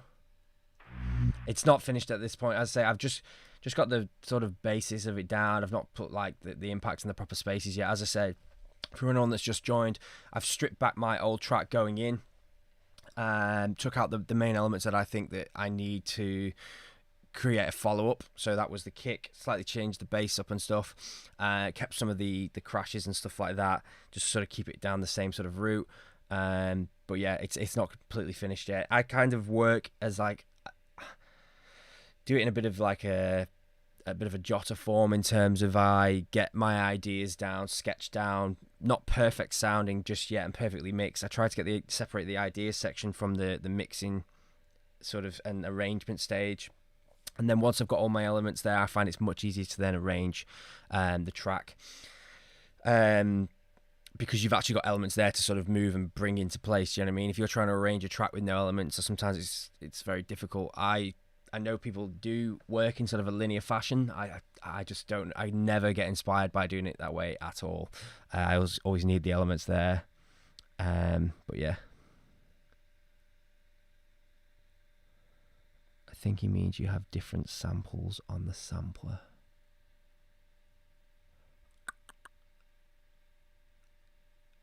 So yeah, I think means you have different samples on the sampler. Yeah, so my sampler for the percussion, if that's what you mean, those hat sounds, yes, they're just different sounds spread across the keyboard, different samples, so I can just quickly flick through them. Gilberto Hernandez, is the first note on your pad the same as your bass line? Yeah, it doesn't have to be. But I generally find it flows from the intro into the breakdown a lot easier and doesn't sound awkward when I do it this way. So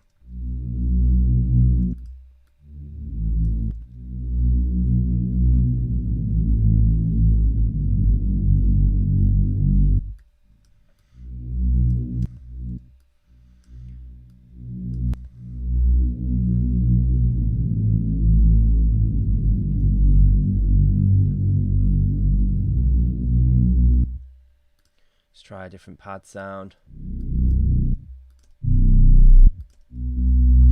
I think that first one might be best.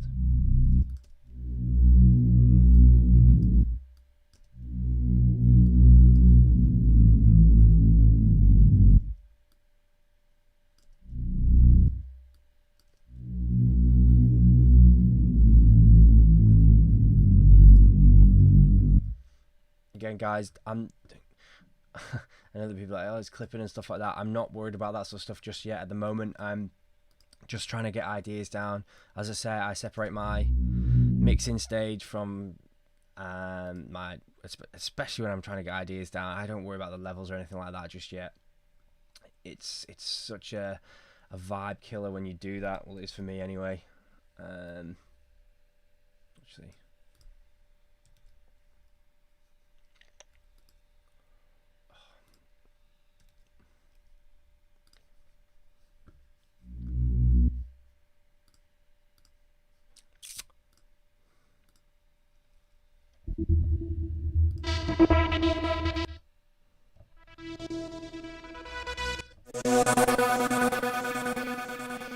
So if anyone's wondering where you can get this bank from, this is the let me just show you exactly where this is from.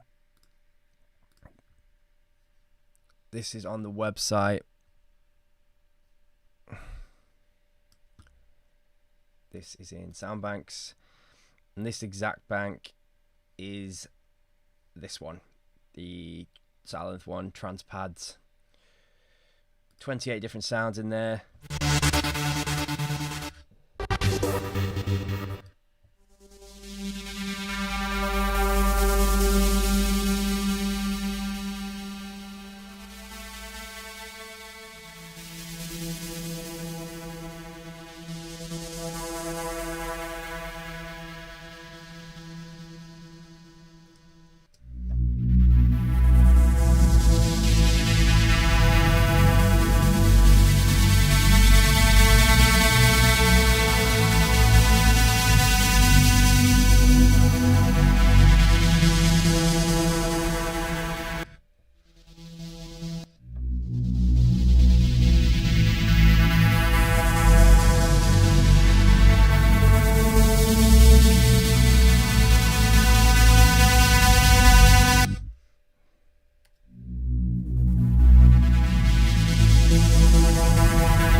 Doing here.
Thanks, Yusuf.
Let's have a little listen to some other pads to go with it.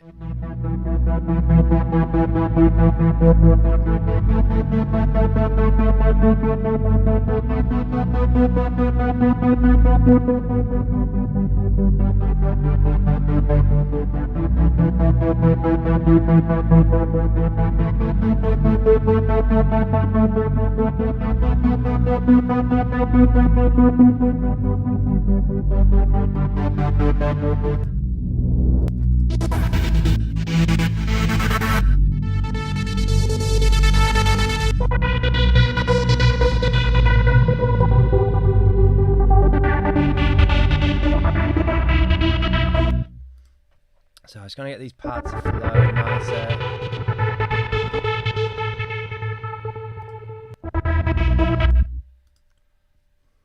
Don't know, probably the best one was probably the one I had actually.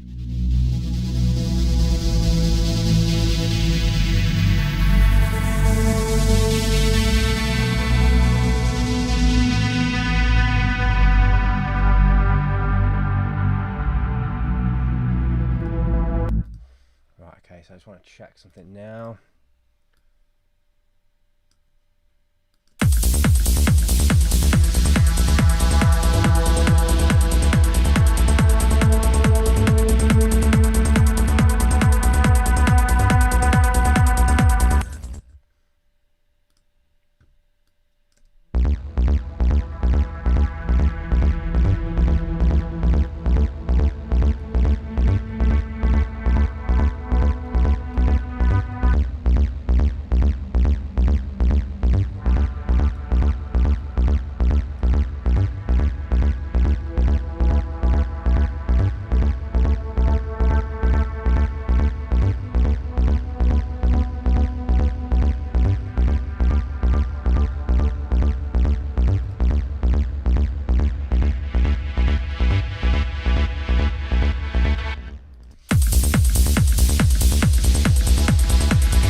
Possibly. Oh shit. Oh yeah, so this is the intro one.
to find something that's going to work with the flow of this intro.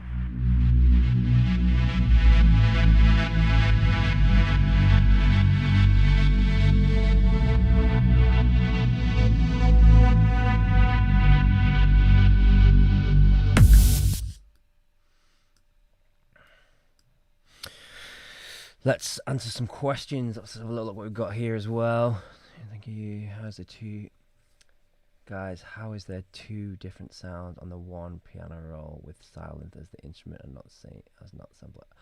Oh, do you mean like covering the two sounds like this? So I'm just selecting two midis, and I'm obviously using two different sounds for it, and I can change them around.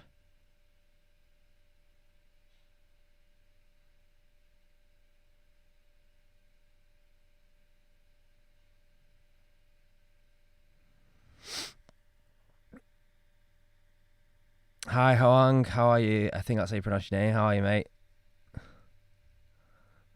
So let's see if there's any questions I've missed.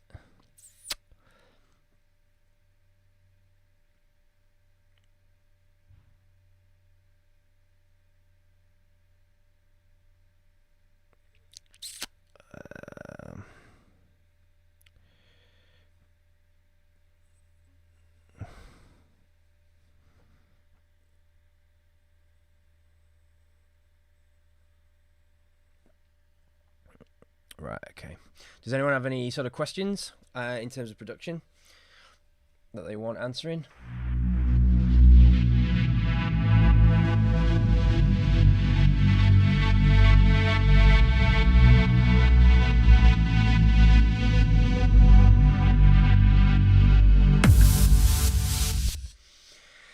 Now, my question that I need to ask myself is this going to work if I come into the copy into this?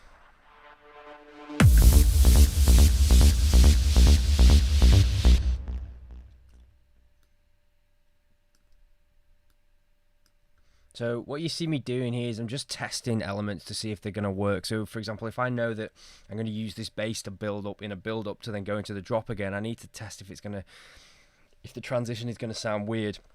And this is why it's good to sort of jot ideas down, test them with each other, move them around. I know it looks a complete mess on the screen right now, and it's probably really messing with people's OCD, but it's good to sort of test things before you go ahead and commit to a sound, you know what I mean?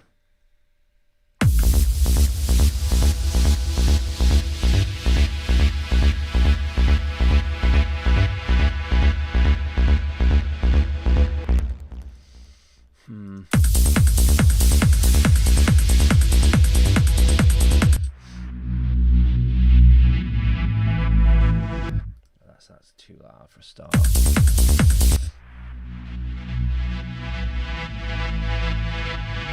So I want obviously something that's a bit similar to this breakdown that I had, because obviously it's a follow-up. It's not going to be completely the same.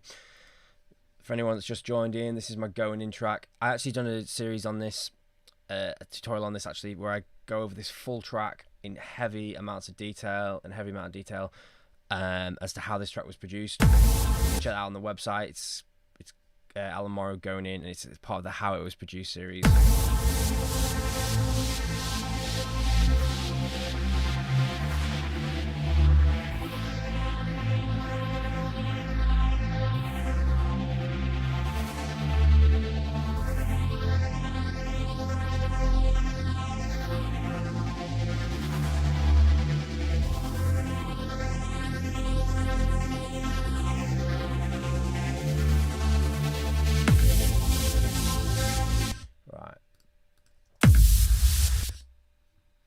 Actually bring this back over here. So this needs to come back down here.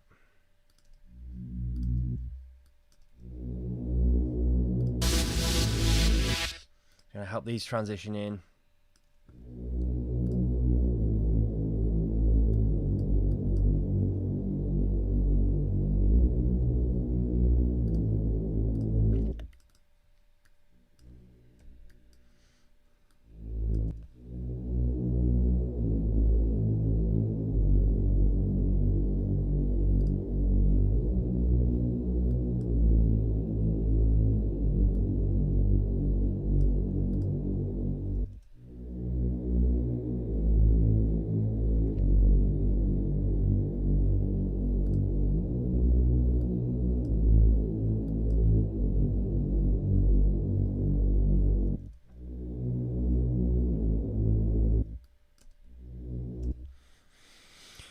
No worry, Jamie. Thanks for tuning in. Hope you're well, mate. Right, okay, so I've got some questions here. How important is phase, and how do you get around it without killing the sound? Phase is important if things are getting cancelled out. So always be checking your track in mono to see if those sounds completely disappear.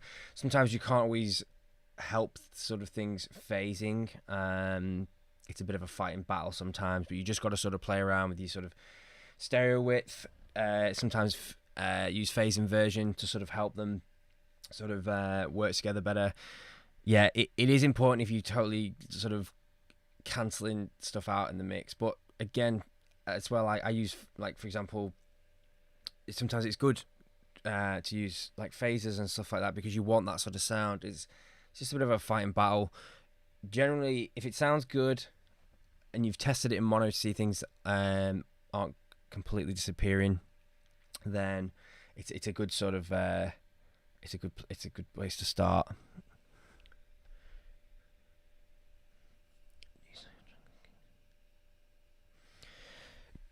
Merzo, do you start your tracks kick and bass, or do you ever start with a melody?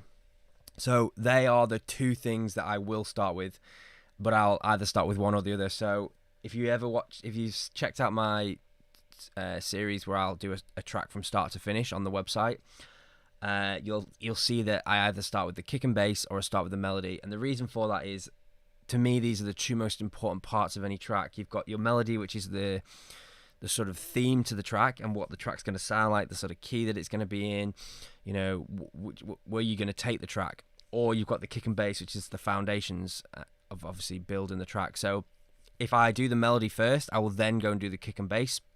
And the reason for that is, obviously, sorry, I keep losing my words today. The reason for that is then that determines what key I'm going to be in my melody. So say, for example, I've wrote my melody in A minor. It's going to then let me know that my kick and bass is going to be in A, generally, most of the time.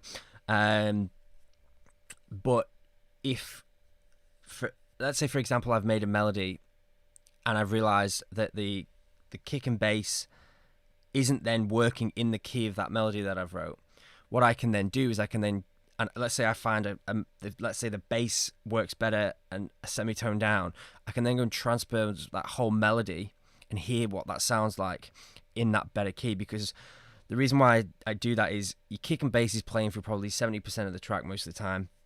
So it's really important to get those foundations right. So what you got to ask yourself is the foundations of the kick and bass more important than that melody and progression and stuff like that just being brought down a semitone? Or do you really like the melody and the breakdown where it is, to then determine, okay, well, I've either got to change, let's say your kick and bass isn't working, you need to maybe change some of the sounds in terms of it, getting it to work on that note, for example. I hope that helps answer your question a little bit. Let's have a little look. Do you study tracks, Dexter Allan, when doing a melody and building it to use a kick and bass with it? How would you sidechain it without losing the feeling, and would bass notes follow ARP or subpad? Okay, so Decky, have you got my melody writing tutorial and how I go about building a melody in terms of the bass notes and what follows what? So, in terms of, there's different ways to obviously write melodies, and if you look at a lot of MIDI, you'll find that the bass notes will follow the bass notes in the melody. But I came to learn that it doesn't really add much harmony then. So what I tend to do is I'll have my bass notes playing different notes from the melody to create more harmony, so that the basses are almost harmonizing with the melody. So let me give you a little example. If I show you, for example, my track Settled Dust. 1 second, I'm just getting it up on.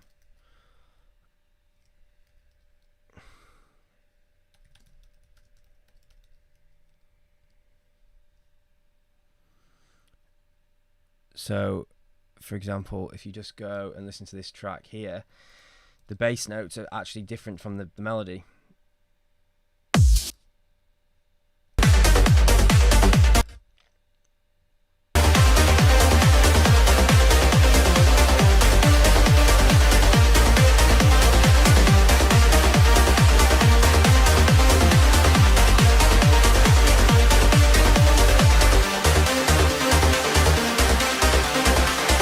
So in that track, for example, the bass notes are actually different from what the melody notes are playing. And if you were looking for that sort of stuff and you're curious to know about melodies and how they sort of work together, and you feel like you're a little bit sort of stuck in terms of what you're allowed and not allowed to sort of do with melodies, then I would really recommend going to check out the Trance melody writing and deconstructing, and it's going to open your mind to sort of what you can and can't do with melodies. When I first started producing, I felt very restricted in terms of what notes I could use, and can my bass notes have to follow the melody bass notes and all this sort of stuff, and that will definitely help. So yeah, check that out on the website. That's the Trance melody and writing and deconstructing melody. Is there any more questions? Let's have a little look.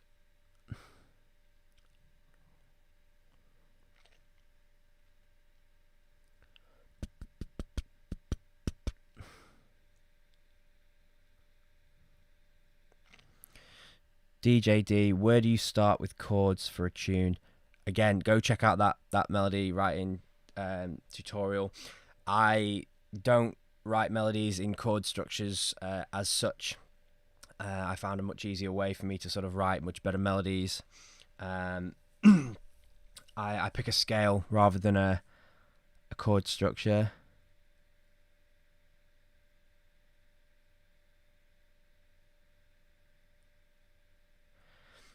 Okay, so Decky, yeah, so it might not be shown in the so for example, in the melody tutorials, you'll sometimes see that the bass notes will follow the drone rather than the melody.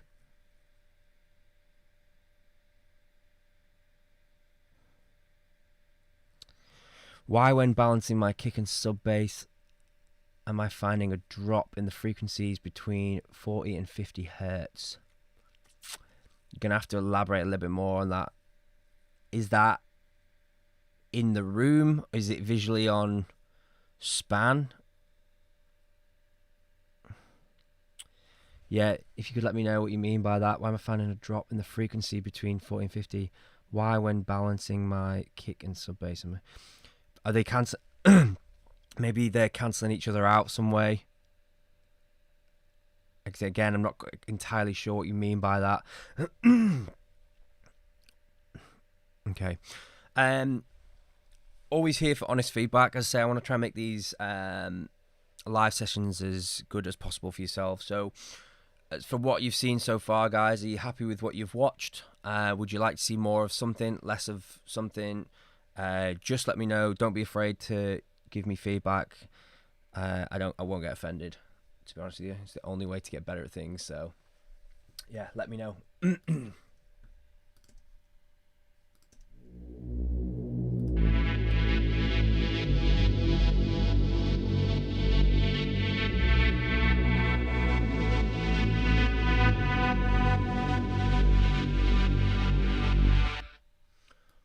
Let's have a little play around with this. So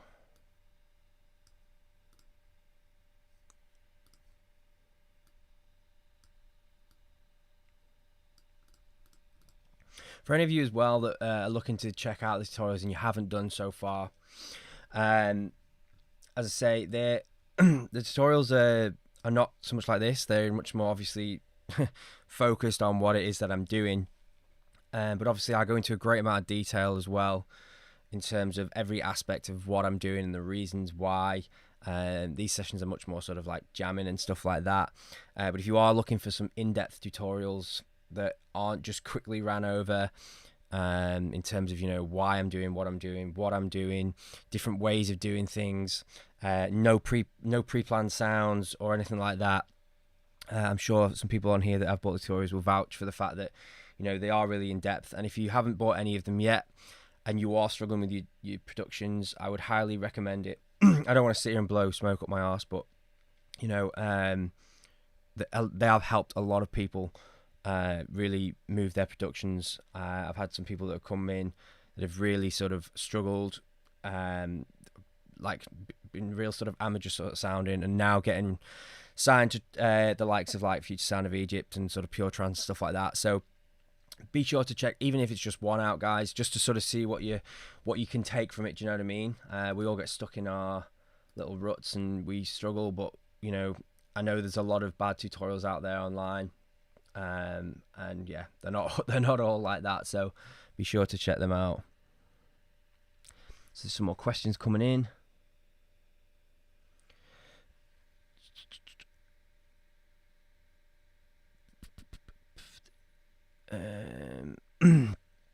Thanks, D. Yeah, check out the packs, mate, and the tutorials. They'll definitely help you. Planning on playing more gigs? Yeah, when when the clubs start to open and stuff. Me and my wife have got a 12-hour set planned. I can't remember the exact date now. Sometime in November, from what I remember. But again, not too sure what's going to happen there with the whole lockdown. But yeah, I love playing out. I just haven't been focusing on trying to get gigs and stuff like that, because my main focus has sort of been trying to help the scene learn to produce. I really love helping people and sort of, you know, allowing people to sort of progress, and obviously, and see that progression from people is really heartwarming to sort of see. So yeah, hopefully get some gigs soon. I think if you do the next live stream about what people have asked during this live stream, yeah, I'll probably have to go over some of the comments and see what people have asked again. 100% best tutorials about, guys. Went from sounding hopeless to professional in a month. Thanks, Decky. That's great, man.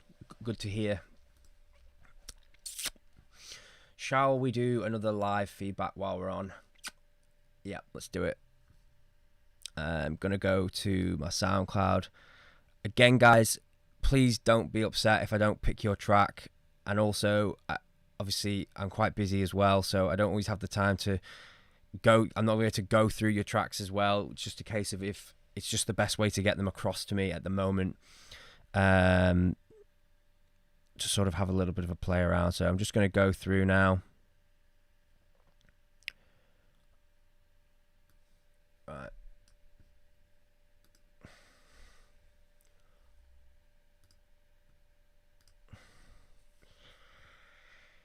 Right. Harvey Smith. Let's give this a whirl. Thanks for sending this across, mate.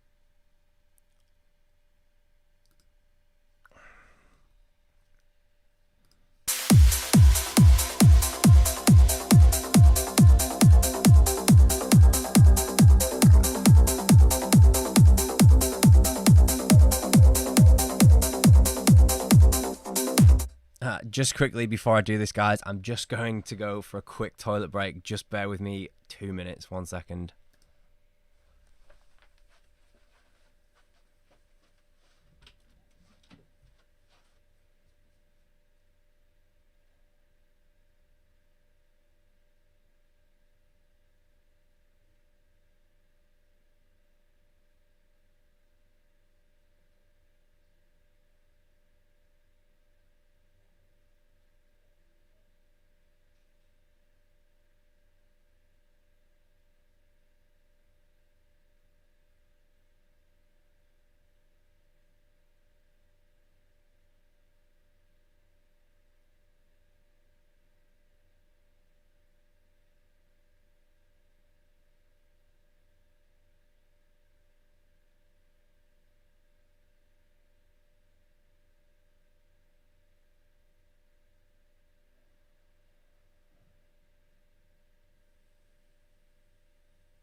And we're back.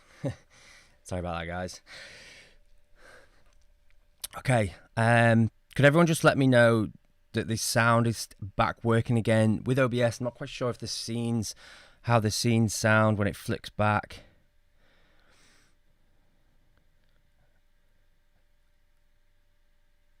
If you could just let me know if the sound's working. If it's not, let me know.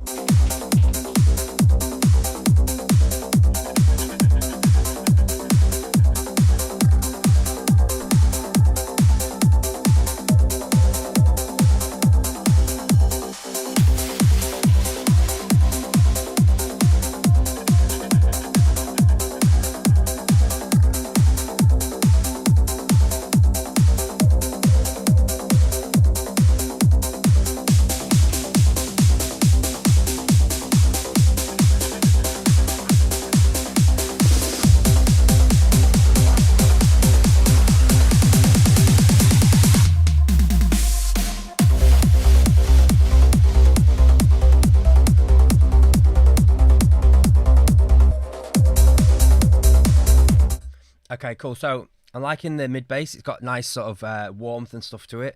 Sound nice and rich. Only little bit of a downfall is when this, and this is a common thing that I hear quite a lot, is when it comes to bringing this sub bass inside at the 33 bar mark, it sounds a little bit weak. One thing I would always try to do is mute that sub when you're playing. So when I'm making my kick, mid bass and sub, and you'll see this if you check out the tutorials on kick and bass, I will mute the sub to make sure that there's a definite presence when it comes back in. At the moment, I can hear that it's there. It's just lacking a little bit. You've also got a big massive spike there, where I assume you've got some sort of kick and reverb sort of kick or boomy kick sitting underneath it. You can see this massive spike here. That's going to cause spikes in your track. You want to make sure that that sub boom or whatever it is that you've got sitting underneath that is sidechained to that kick. So just going back to this, yeah, your sub isn't present enough to sort of give it that impact, but the mid bass is nice. It's got some nice warmth to it and stuff. But yeah, definitely look at doing that. It could be a case of it's either too quiet, or you've got some things masking it. For example, you might need to do some low cutting on some certain, like maybe your mid bass, for example, to let the sub shine through a little bit more. Or it could just be a volume thing. It could be a number of things, but yeah.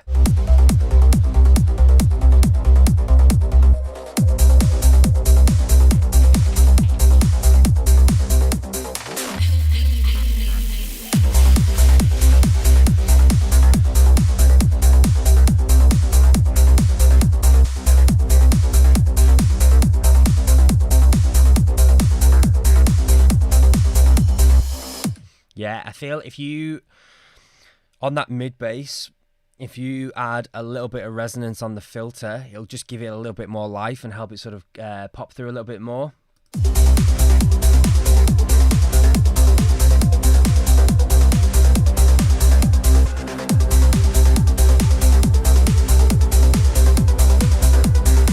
In this section here, everything's sort of a little bit lost with each other. You pluck. And this, again, as I mentioned before, is the whole layering and sort of depth thing. Check this out on the website. It's about getting those sounds to sort of be separate from each other. Right now, it's as if they're all sort of like, this is the only real way I can sort of, they're all on sort of one sort of level. You sort of need sounds sitting above each other, sitting below each other, front and back and stuff like that. And that's going to help give those sounds that separation. Right now in this section, when this pluck's coming in, it's all sort of just molded together. So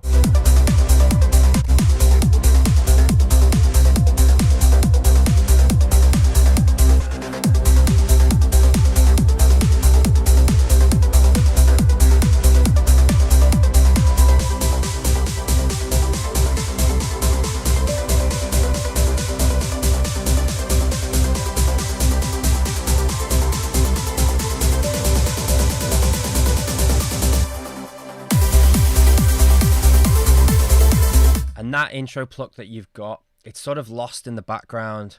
It's sort of sitting, it needs to be brought forward a little bit more. And again, that'll be when it comes to layering and depth. Also, your mix down, it could be some levels. One thing I do notice when I generally look at this, I don't know if this is mastered or whatever, but you've got a good looking sort of waveform. And when I say that, what I mean by when I say that is there's definitive, you can see the breakdown, you can see the drop. And that's what you want. What you're showing there is that you've got, you've got good levels. You've not got for example, like the breakdown doesn't look like it just still comes right across here, and you can barely see it. Generally, what happens when that happens is whatever track it is, everything in the breakdown's too loud, and it basically just looks like one big fat sausage of sound. Either that or it's mastered or limited to the max, but even if it's not, if your mix down looks like that, you need those definitive sections. You can see a little mini break there, which is good. You can see where it kicks back in, so that's good. Just some certain mix down issues that you've got, and sort of separating those sounds. Now the sub that's kicking in here,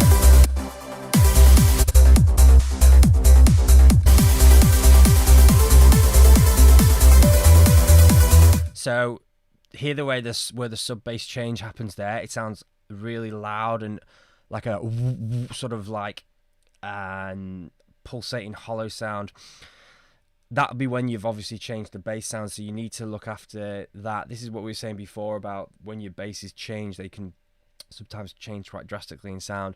That to me is stuck out a lot and sounds really present compared to I assume your root note. So take a look at that.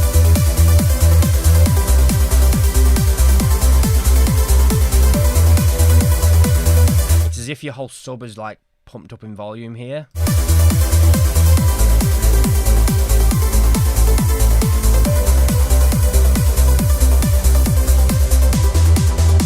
Piano sound is nice.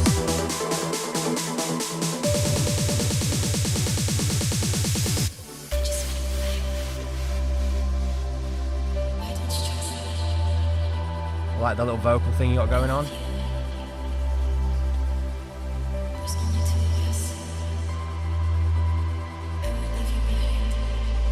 Nice drone and progression as well.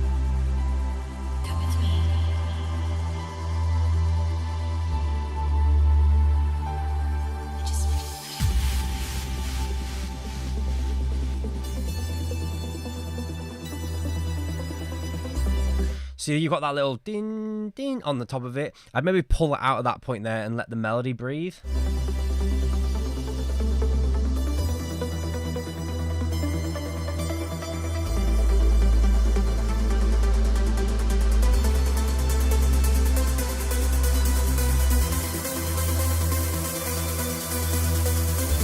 Yeah, definitely that thing that you got playing on, like, ding, ding, it's really nice and cool. I'd maybe take that out and bring it back in again, because what you're doing then is just giving the listener just something to, it's just progressing and giving more ear candy as the track progresses in, so...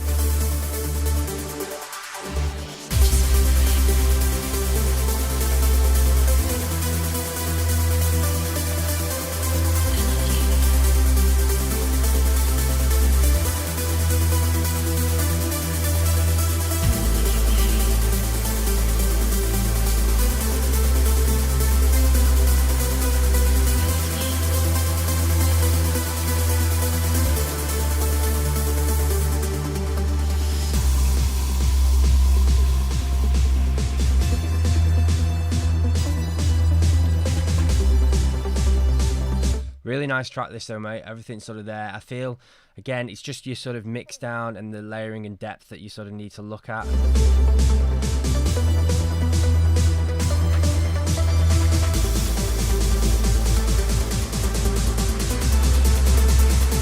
And once you've got that sorted, you won't be far off a professional sounding track, so...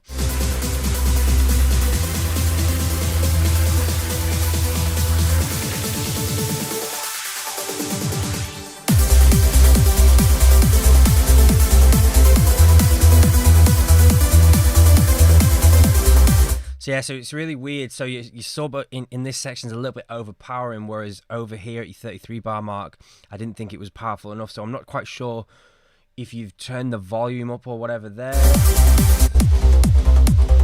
or if it's just getting a little bit more mist there.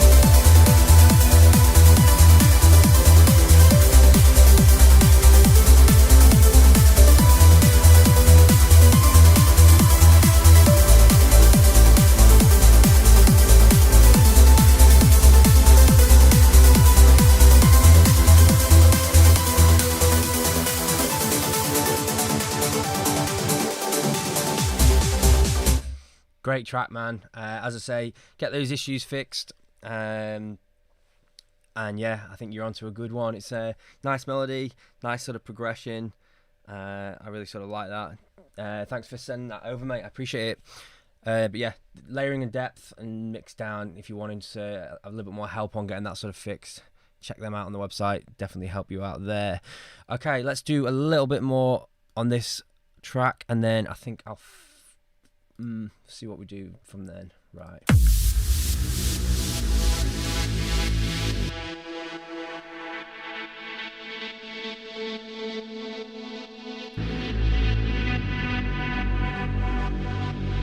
Maybe I'll look at getting a stab in here now for this sort of yeah, let's get some sort of stab in.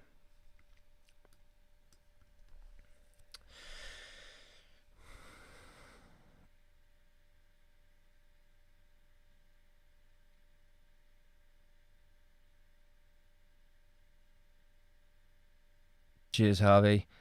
Thanks for sending that over, Joe. I'm not too sure how many more feedback sessions I'm going to do during this, but if not, definitely tune into the next session. As I say, I can't give feedback to everyone. I would love to be able to, but the live streams can't just be full of feedback sessions. So that whole saying of you got to be in it to win it. So definitely keep tuning into the live streams, and hopefully, you know, we can get your track looked at over there. But thanks a lot for sending over everyone that has.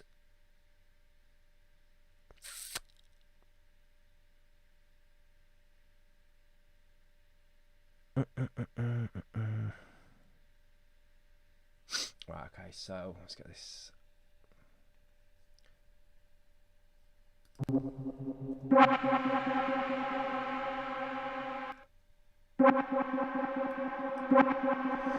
So this was another definitive sound inside the going in track that was a big part in it. So if you listen here, it's sort of really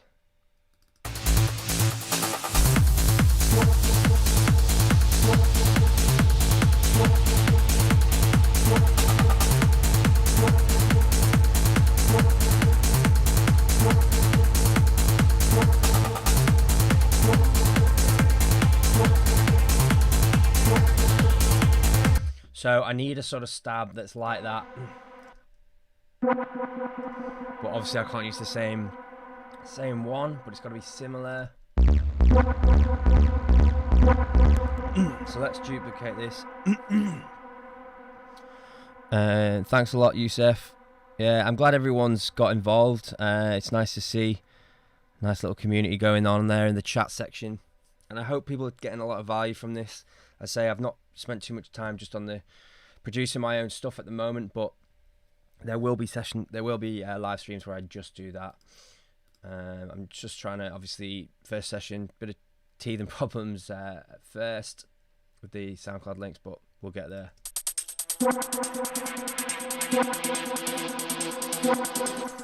okay, so I want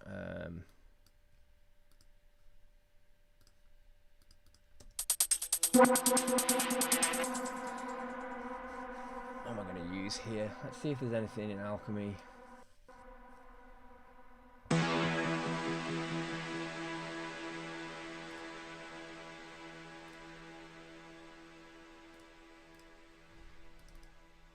Look, I'm using a dubstep sound.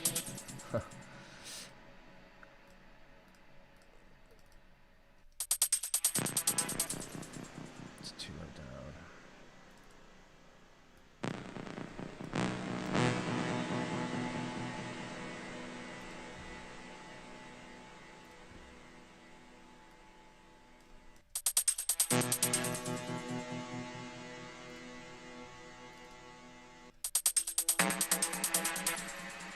Ooh, that's cool.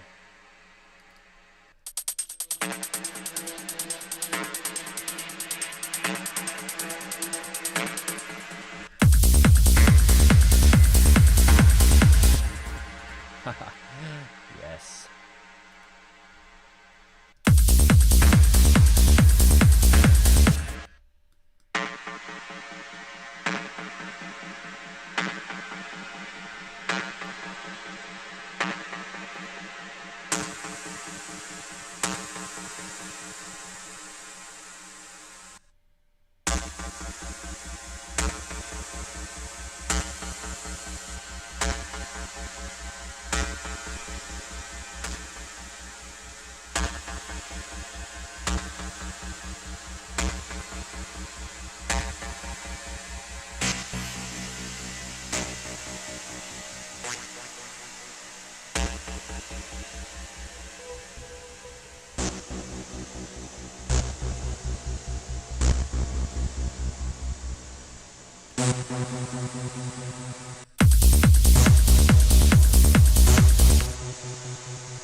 No worries, Merzo. Glad you're enjoying them, mate. As I say, it's all down to you guys as well that keep the the live streams flowing. So thanks a lot for contributing. Appreciate it.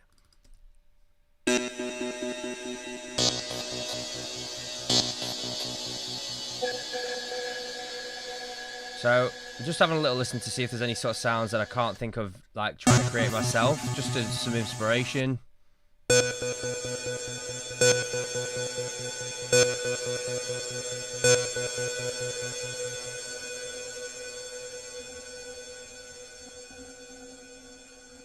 That's cool.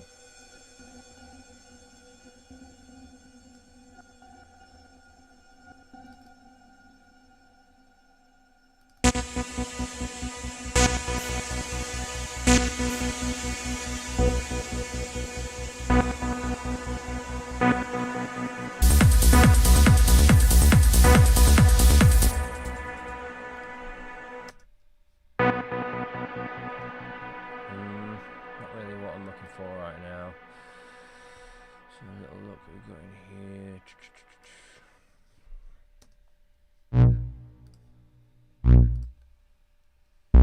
So this is my bass bank that's on the website as well. The silent bass bank.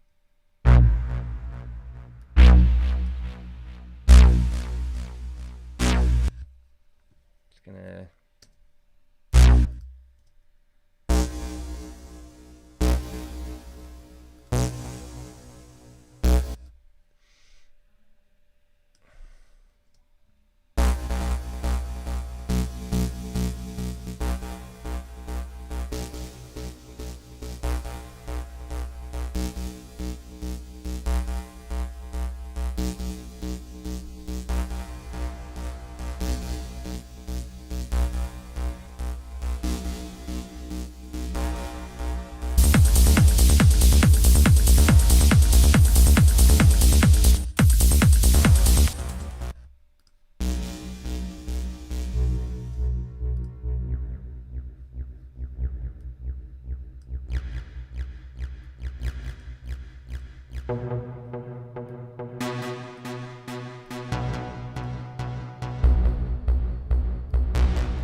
Nope, not working. Let's try more of an actual synth sound instead.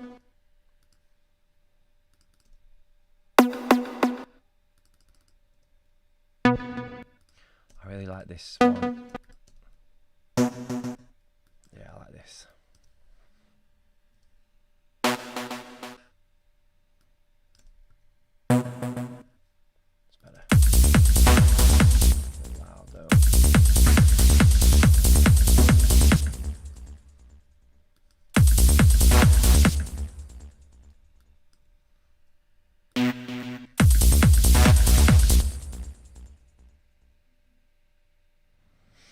Thanks, Ski Bob Squarehead.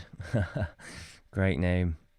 Yeah, I hope you enjoy the bass bank, mate. It's a lot of people have been liking it. Right,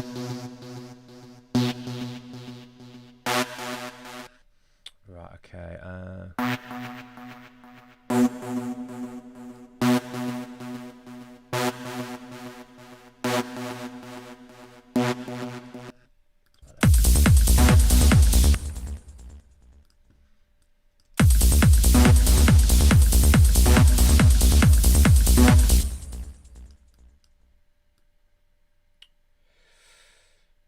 Just get this delay on.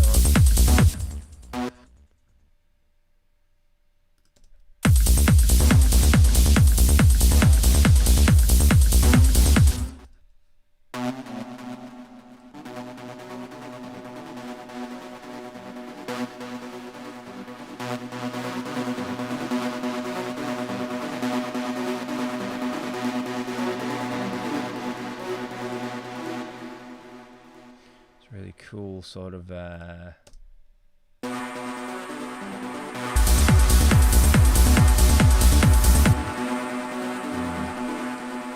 know what I'm looking for though. I want more of a synth stab.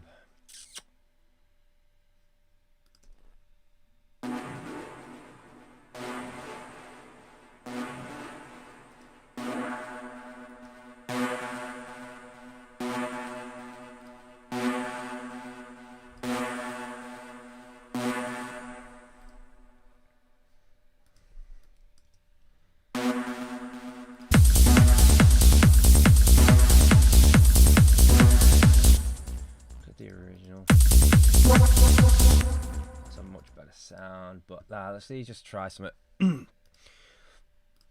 because I'm just gonna take all these off.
Emo has an old Discover feel to it. Yeah, sort of loving that. I love that sort of sound, that Discover sort of sound. I feel like at the moment productions are very, very clean, and I really do like that older sort of sound, even if the productions aren't as up to scratch or as modern day. I just feel like it gives it a little bit more character to the sound. Love to hear where this track goes if you don't finish it tonight. I doubt I'll be finishing it tonight, mate, but yeah, definitely will be something that I will be building on, either in the live streams or not.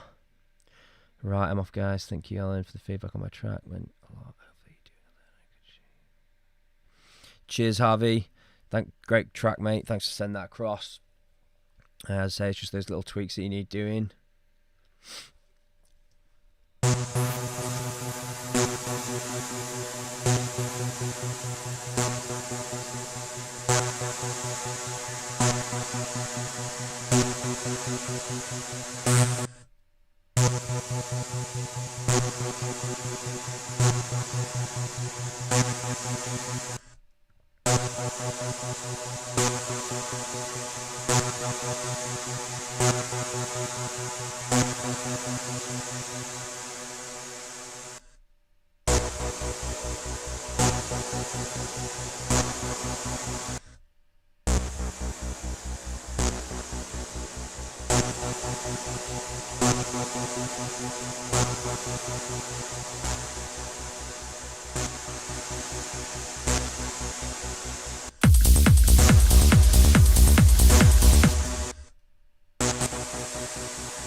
Not really feeling this. Gonna end up scrapping it in a minute.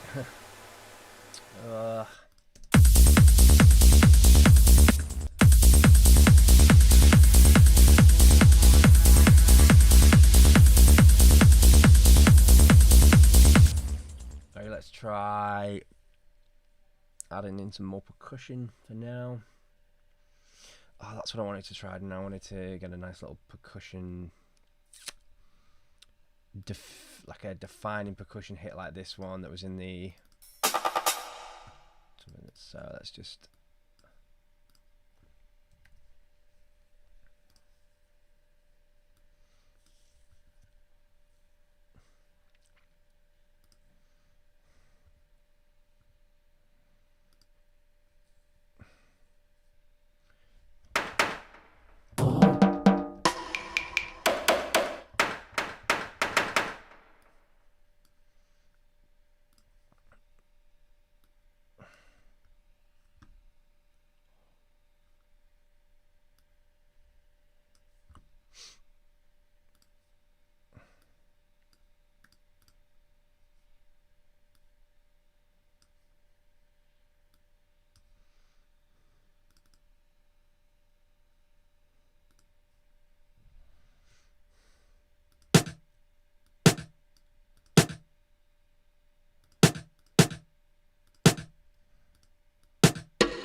Cool.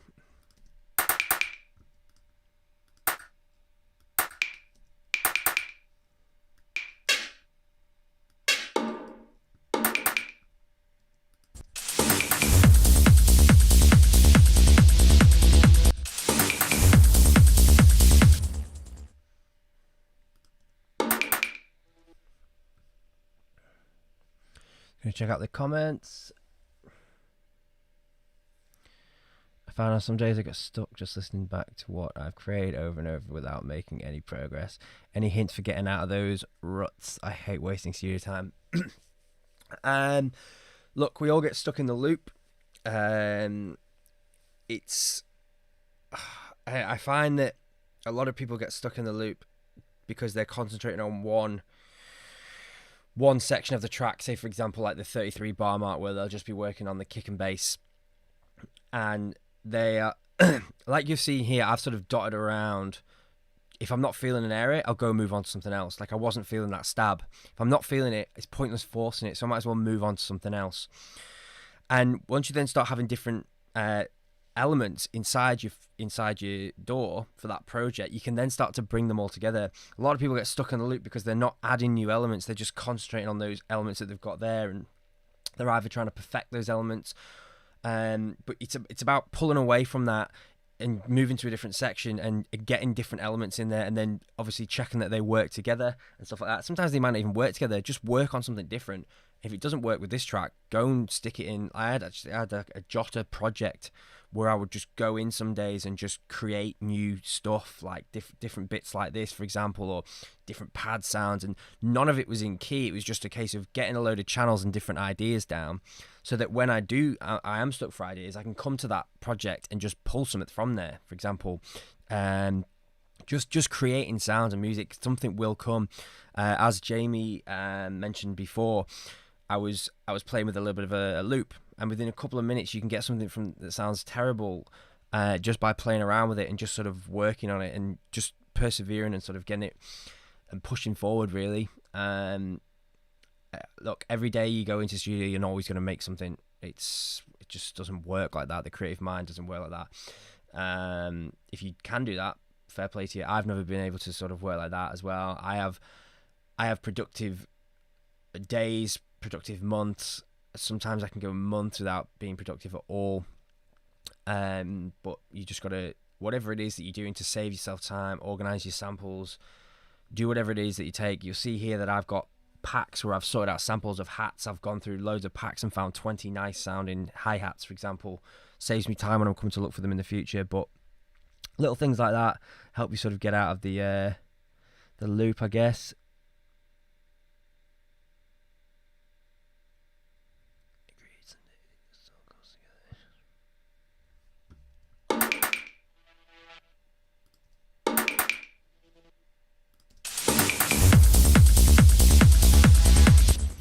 Now I'm just going to split this because is it...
Not too sure about that.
what the comments are.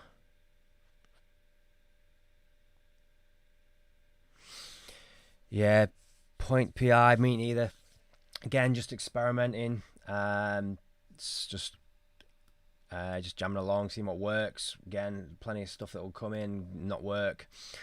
And some things will. It's just about plodding along and seeing what works and what doesn't.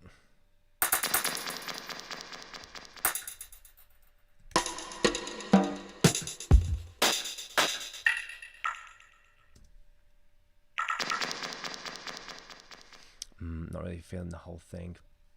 Okay, I feel like I'm going to be stuck in one of those times where I'm not really feeling it. But yeah, as I say, guys, I'm going to be doing some more streaming sessions.